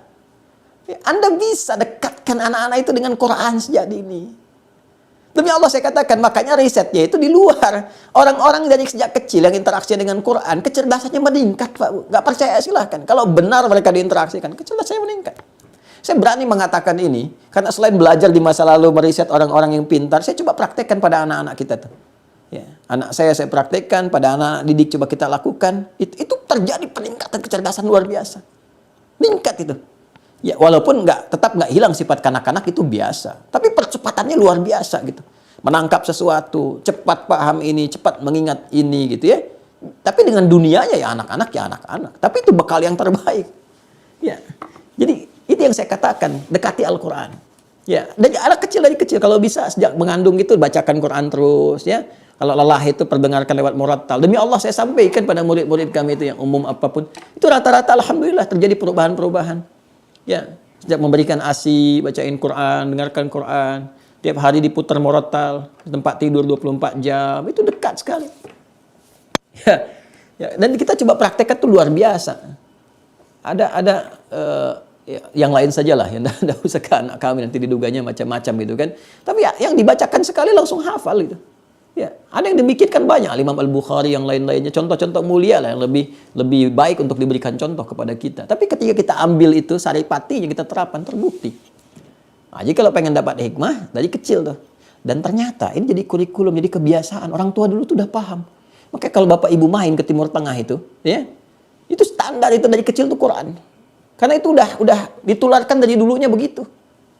Ya, silakan Anda cek biografinya. Al-Kindi, Al-Farabi, Al-Khawarizmi, Ibnu Sina, Ibnu Rushd dan sebagainya itu, Al-Battani, Jabir bin Hayyan dan sebagainya. Itu dari kecilnya, cuman 2 yang ditekankan kuat, salat dan Quran. Salat dan Quran, salat dan Quran. Ngaji itu.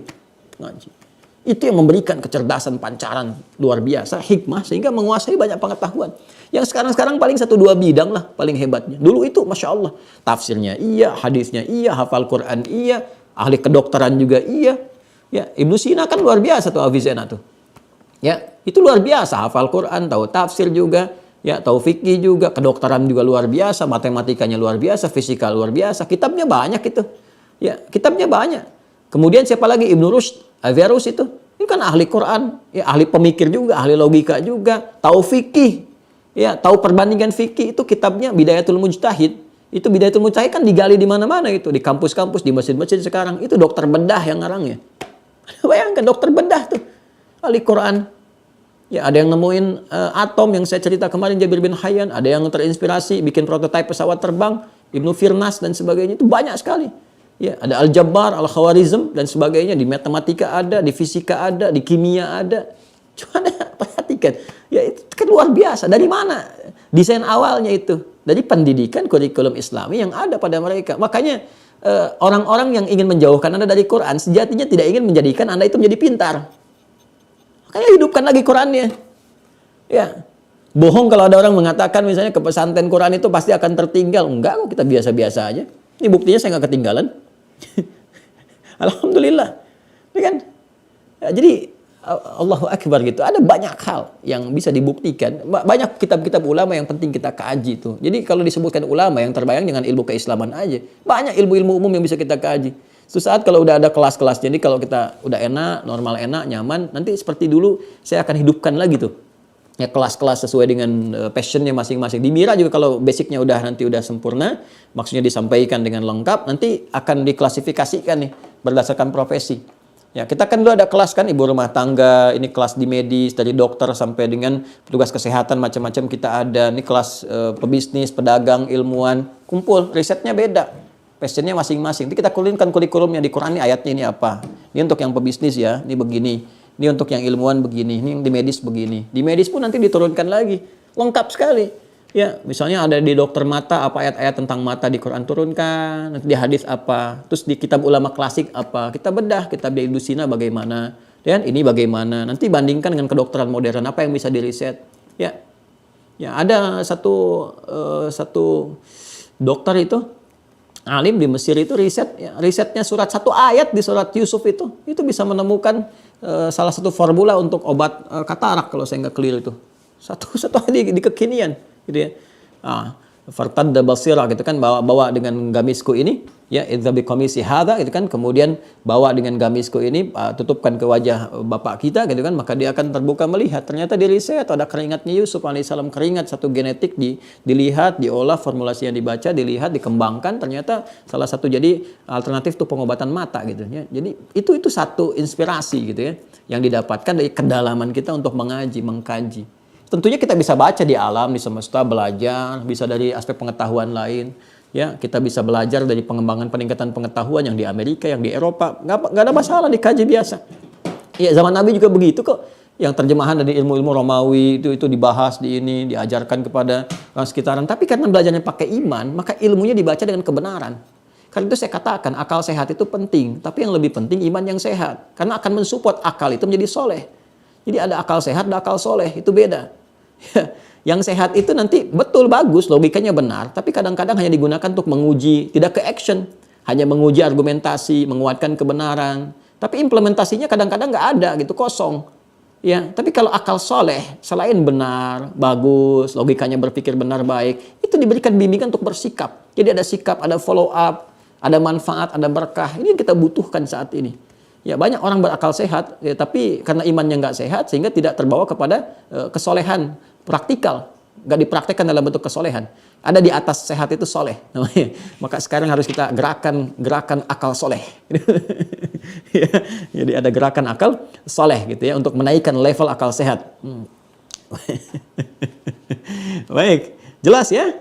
Alhamdulillah kalau jelas. Nah itu ada sudah ya tadi saya sampaikan. As-Sami'ul Alim, Al-Hakim, dalilnya tadi, ya Yahya khudhil kitaba biquwwa wa atainahu al-hukma sabiyya wa hananan min ladunna wa zakatu. Kan kalau sudah hakim, hanan. Ya hanana, ya hanana. Hanan itu lembut. Lembut, baik, halus, ya bijak. Kalau sudah hakim itu bijak. Bicara bijak, lembut, baik gitu kan. Macam-macam dan seterusnya. Wa hananan min ladunna wa zakata wa kana taqiyya wa barran biwalidayhi wa lam yakun jabbaran 'asiyya wa salamun alaihi yawma wulida wa yawma yamutu wa yawma yub'atsu hayya sampai ayat 15-nya itu. Ya. Wah, ibu deh kalau dari kecil anak didekatkan ke Quran itu sifat-sifatnya akan muncul, kelembutan, kebaikan, menjauh dari maksiat, taat pada orang tua. Ya, walaupun dengan kekanak-kanakannya, pada saatnya kita akan menikmatinya. Ya, pada akhirnya akan terasa indah. Ya, kalau mendekat kepada yang Maha Indah. Kalau diangan-anganin saya ya gundah gitu kan. Sudah ya? Baik, itu yang nomor 5. Wah, saya janji ada 10 menit lagi ya, kita sempurnakan ya. Yang lainnya teman-teman sekalian, nah itu ada kegelisahan-kegelisahan. Kemudian kalau ada kesaksian-kesaksian yang diragukan, kan? Atau ingin kita membuktikan orang-orang yang tidak benar dalam bersaksi sehingga Allah tampakkan lewat bukti-bukti lain. Banyak nih. Ya, hakim misalnya nih sedang menguji nih, ya kan disumpah saksi ya. Nah, itu kan kesaksian palsu itu dosanya besar sekali di sisi Islam. Tapi kadang-kadang ada orang nekat juga. Ya, ada orang nekat tuh dan sebagainya karena macam-macam hal. Nah, kalau ingin memantapkan pada jiwa kita yang profesinya hakim, yang ingin membuktikan mana yang benar. Hakim itu kan mengambil pancaran hikmah tuh.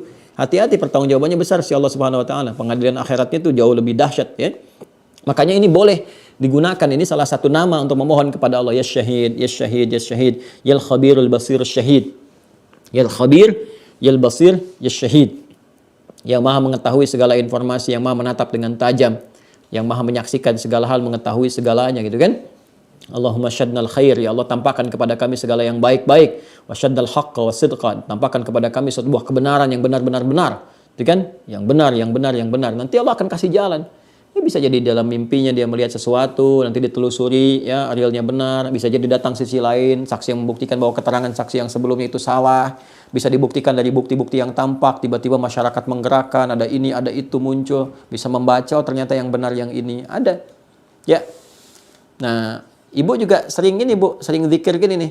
Ya, supaya suami pulang ke rumah nggak menyembunyikan sesuatu gitu. Dengan yal basirus syahid, yal basirus syahid, yal basirus syahid kan. Ya, sama-sama tuh. Jadi nggak ada gangguan gitu ya, insyaallah. Pokoknya silahkan gunakan sesuai kepentingan kita ya. Baik. Saya baca cepat ya. Kita punya waktu 7 menit lagi. Saya bacakan cepat. 6. Sadisan wa sadis.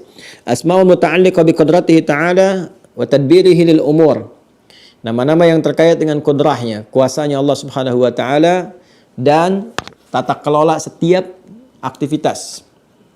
Ya, tata kelola setiap perkara kehidupan. Jadi bagaimana Allah mengatur dengan kuasanya, ya, mengelola segala hal, mengatur dengan sempurna, ada nama-namanya. Apa di antaranya? Ya, Al-Qadir, Al-Wakil, Al-Wali, Al-Hafidh, Al-Malik, Al-Malik, Al-Malik, Al-Malik bisa dibaca pendek Malikun, ya. Bisa dibaca Malik. Ya, Malikun seperti Al-Fatihah ayat 4 kan? Maliki yaumiddin. Malik, ya. Nah, bisa dibaca pendek seperti surat An-Nas, Malikin Nas, ya. Yang Al-Fatihah ayat 4 tadi itu bisa dibaca dua riwayat. Bisa Maliki Yaumiddin, Hafaz an Asim. Bisa dibaca pendek Maliki Yaumiddin, Qalun An-Nafi' atau Warsh An-Nafi'. Jadi bisa dibaca pendek Maliki Yaumiddin. Kalau Anda yang baca Al-Fatihah, imamnya baca pendek, itu mengikuti riwayat apa? Qalun dari Nafi' atau Warsh dari Nafi'. Ya. Bismillahirrahmanirrahim. Alhamdulillahi rabbil alamin. Ar-Rahmanirrahim. Maliki yaumiddin. Qalun dari Nafi' atau Warsh dari Nafi', tergantung imalah setelahnya, ya. Kemudian kalau baca Maliki yaumiddin itu Hafaz dari Asim. Baik, kemudian Al-Fattah, Al-Fattah. Lalu Al-Hasib, kemudian Al-Muntaqim, kemudian Al-Muqit. Al-Qadir, Al-Wakil, Al-Wali, Al-Hafidh, kemudian Al-Malik, Al-Malik, Al-Fattah, Al-Hasib, Al-Muntaqim, Al-Muqit. Ya, jadi kalau ada permohonan-permohonan kita terkait dengan kekuasaan Allah Subhanahu wa taala untuk pengaturan, penjagaan dan sebagainya, ya kan, terkait kudrah jalan kehidupan kita, tata kelola hidup kita, boleh kita meminta kepada Allah Subhanahu wa taala dengan menyebut nama-nama ini. Ya. Nah, ini aspeknya luas sekali. Ya, baik itu di pengelolaan hidup kita sendiri misalnya kan, ya, ataupun di keluarga, atau bahkan nanti yang dititipi jabatan dari levelnya regional, daerah sampai ke level tinggi nasional misalnya, boleh ini minta. Ya, ya seperti yang tentang Al-Malik kan, ya Allah yang Maha Raja, Maha menguasai. Itu kalau menyebut nama Al-Malik, Malik, itu bukan hanya menyebut namanya raja segala raja, ya, pengatur segala hal, tapi juga menyebutkan bagaimana kesempurnaan Allah sebagai Sang Maha segalanya mengelola sesuatu. Jadi kita memohon kepada Allah, ya Allah dengan keagungan nama-Mu ya Allah, yang maha mengatur segala sesuatu dengan sempurna. Berikan hamba bimbingan. Ya, dengan titipan kecil, amanah kecil yang Kau tempatkan kepada hamba untuk mengatur ini, negeri ini Indonesia. Untuk mengatur ya Allah wilayah saya di Bekasi, wilayah saya di Depok, wilayah saya misalnya di A, di B, di C. Kau titipkan kepada aku tetesan kecil ya Allah. Yang pertanggungjawabannya begitu besar. Hamba takut ya Allah jika memang hamba salah mengelola. Ya, hamba takut jika hamba ketika mengelola ini pertanggungjawabannya besar di hadapan-Mu yang tidak bisa hamba pertanggungjawabkan. Hamba takut kalau di sudut desa itu ada yang mengadu karena hamba tidak adil ya Allah. Maka mohon dengan keagungan nama-Mu, Ya Malik, Ya Malikul Malik, Ya Malikal Mulki. Ya, kita bisa bacakan ayatnya yang Ali Imran ayat 26 itu. Ya, qulillahumma malikal mulki tu'til mulka man tasha' wa tanzi'ul mulka mimman tasha' wa tu'izzu man tasha' wa tudhillu man tasha' biyadikal khair innaka 'ala kulli syai'in qadir, gitu kan? Boleh kita bacakan itu, minta. Oke? Terus kalau kita misalnya merasa terbatas kemampuan untuk mengerjakan satu hal tertentu, gitu kan? Ya, kita bisa mohon dengan Allah yang tidak punya batas dalam segala hal kemampuannya, yang kuasa atas segala hal. Ya, apa itu sifatnya? Al-Qadir. Ya, Al-Qadir. Nah, ini di sini tersebut Qadir, ya kan? Qadir kita ganti ke dalam bentuk Maha, Qadir. Ya, Qadir. Ya, ini bisa kita buka dengan satu hal lalu disambungkan ke yang lainnya. Contoh prakteknya gini misal. Gini. Kita ingin memohon kepada Allah satu limpahan rizki untuk digunakan pada kebaikan tertentu. Ya. Saya mau bangun pesantren nih, bangun madrasah nih, atau bangun panti yatim, fasilitasi sesuatu. Kita minta sama Allah karena ini di luar kemampuan saya nih. Ya, saya cuma punya 1 juta, sementara untuk bangun ini 1 miliar. Gitu kan? Terus kita mohon pada Allah untuk menggerakkan hamba-hambanya yang terbaik untuk mengirimkan rezeki untuk mewujudkan apa yang kita mohonkan kepada Allah. Kita bisa minta dengan menyebut nama yang kuasa ini. Ya, yang maha kuasa atas segala hal, mengatur, menata semua. Lalu sambungkan dengan rezeki. Bagaimana cara mintanya? Kita sebutkan begini misalnya. Yal Qadir, ya Allah, yalladzi ala kulli syai'in qadir. Allahumma, kalau ya Allah mau kita ganti dengan kalimat lembut yang dalam, Allahumma, yalladzi ala kulli syai'in qadir. Allahumma, yalladzi ala kulli syai'in qadir. Ya Allah, yang menguasai terhadap segala hal dan mengaturnya. Ya? Allahumma, yalladzi ala kulli syai'in qadir. Sudah? Urzuqni rizqan min indika ya Razzaq. Misal, Allahumma pancarkan kepadaku keberkahan rizki. Rizki dari sisimu saja. Ya Razzaq, yang maha mengatur segala rizki. Maha memilikinya. Jadi Anda buka dengan Al-Qadir, Anda sambungkan dengan Ar-Razzaq. Gitu kan? Itu dahsyat itu. Nah, contoh. Doanya ibunda Imam Al-Bukhari. Al-Imam Al-Bukhari, ibunya itu memohon kepada Allah, puncak sesuatu. Ketika anaknya divonis tidak bisa melihat secara medis, dan dia punya keinginan kuat untuk belajar hadis setelah cepat menangkap Al-Quran. Apa yang dibacakan? Ya, karena anak nggak melihat, penglihatan itu kan basar. Ya, sam'a wal basar. Allah punya sifat maha melihat dengan ilmunya, disebut basir. Ya kan? Al-basir. Yang memberikan penglihatan, mengawasi, melihat segalanya. Ya, alimul basir, sami'ul basir. Ya, apa yang terjadi? Ini fatannya, kecerdasannya ibunda Al-Bukhari itu menggabungkan Al-Qadir dengan Al-Basir. Perhatikan kalimatnya. Yal basir, duhai Allah yang maha menatap dengan tajam, ya kan? Yang punya sifat menatap, melihat dengan tajam, mengawasi segala hal. Yalladzi ala kulli syai'in qadir, ya, yang terhadap segala hal maha mengetahui, maha menguasai, maha mengatur. Yal basir, yalladzi ala kulli syai'in qadir, a'id basirat abni, mohon kembalikan penglihatan anakku. Ya. Yal basir, yalladzi ala kulli syai'in qadir, a'id basirat abnik.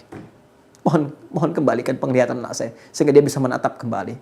Ya, dengan niat untuk ibadah, untuk belajar, meneruskan risalah ya Arhamar Rahimin yang telah ditunjukkan, dipedomankan oleh Rasulmu yang mulia Rasulullah sallallahu alaihi wasallam. Apa yang terjadi? Al-Bukhari kecil juga sedang mengulang surat Qaf itu kan surat 50. Ya, sampai di ayat ke-21 kemudian 22. Ya, begitu sampai ke ayat itu, apa yang diulangnya? Laqad kunta fi ghaflatin min hadza fakashafna anka ghita'aka fabasaruka al-yawma hadid. Kan saya pernah sampaikan, di ayat kan tentang akhirat ini. Tentang kejadian di mana orang nggak bisa melihat situasi yang sesungguhnya. Dia nggak lihat resiko-resiko tentang apa yang dia kerjakan. Ditampakkan oleh Allah, yang tadinya tertutup dibuka kelihatan semua. Sehingga ketakutan mendalam datang. Ini keberkahan ini dipancarkan ke dunia. Ya. Laqad kunta fi ghaflatin min hadza fakashafna anka ghita'aka. Kamu dulu tertutup pandangannya, sekarang kami buka penutupmu itu. Basaruka al-yawma hadid. Pandanganmu sejak saat ini akan terbuka kembali, menatap dengan tajam. Dapat percikan keberkahan itu, tiba-tiba lompat melihat. Dia kejar ibundanya. Ummi laqad ra'ait. Ibu saya bisa melihat kembali. Ibu sedang tertidur, ketiduran capek berdoa itu di hamparan sajadah yang dibentangkan, tertidur bertemu dengan mimpi dengan Nabi Ibrahim, dikatakan anakmu bisa melihat kembali dengan izin Allah. Ini dampak dari tafaul. Ya, memilih nama terbaik yang diharapkan ada doa di situ. Makanya kita pilihkan untuk tafaul, beri anak nama Muhammad supaya mendapatkan keberkahan dari nama itu dari Rasulullah SAW. Ya, maka Al-Bukhari itu kan namanya Muhammad bin Ismail bin Ibrahim bin Al-Mughirah bin Al-Bardizbah Al-Ju'fi Al-Bukhari Al-Kharasani Al-Uzbekistani, sekarang Uzbekistan. Dapat keberkahan dari situ. Begitu dipanggil bangun ibunya, kaget melihat anaknya udah bisa lihat, berpelukan, kan? Masya Allah. Itu ada kisahnya di muqaddimahnya Ibnu Hajar Al-Asqalani dalam kitab Fathul Bari fi Syarah Sahih Al-Bukhari. Ya, kalau kita ngaji dapatkan itu, itu kita gunakan itu. Jangan lupa. Nama itu dibentangkan untuk memenuhi kebutuhan kita. Makanya kuncinya dipakai saat kita memerlukannya.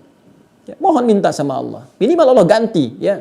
Penglihatan, saya selalu berusaha sebaik mungkin berhusnudzan kepada Allah. Saya tidak menyebut orang-orang ini nggak bisa lihat, tapi Allah menutup penglihatan mereka dari maksiat.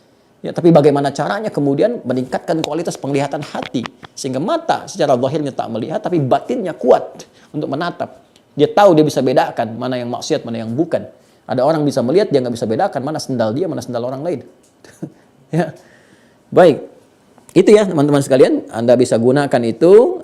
Silahkan sesuai dengan tempatnya masing-masing. Untuk penjagaan Al-Hafidh, untuk kedudukan Al-Malik, itu kan membuka sesuatu yang sulit Al-Fattah. Yal Fattah, Yal Fattah, Yal Fattah, Yal Fattah. Kalau ada kesulitan tuh di rumah, kan? Pekerjaan, Yal Fattah, Yal Fattah, Yal Fattah, Yal Fattah, Yal Fattah. Termasuk membuka bisnis baru tuh, ada bisnis baru kan, yang sulit, atau diplomat tuh, diplomat. Ya, yang mau bertugas tuh, boleh gunakan dikit ini. Allahumma ya Al-Fattah, ya Al-Fattah, iftah li abwabal khair fi biladin ya Allah amalu fiha ya Allah, mohon bukakan segala bentuk kebaikan di tempat yang aku ditugaskan di dalamnya di negeri ini ya Allah. Allahumma ya Al-Fattah, ya Al-Fattah, ya Al-Fattah. Kan? Karena ayat-ayat ini sering digunakan juga di dalam Al-Qur'an, ditampilkan kepada kita untuk membuka segala hal yang baik. Ya, inna fatahna laka fatham mubina, gitu kan? Jadi ayat Al-Fatah ini kan dalam Fathu Mekah, dibuka Mekah dengan suasana yang baik. Datang Nabi membawa risalah kan, Fathu Mekah itu buka segala kebaikan muncul. Yang tadinya jelek-jelek jadi baik semua.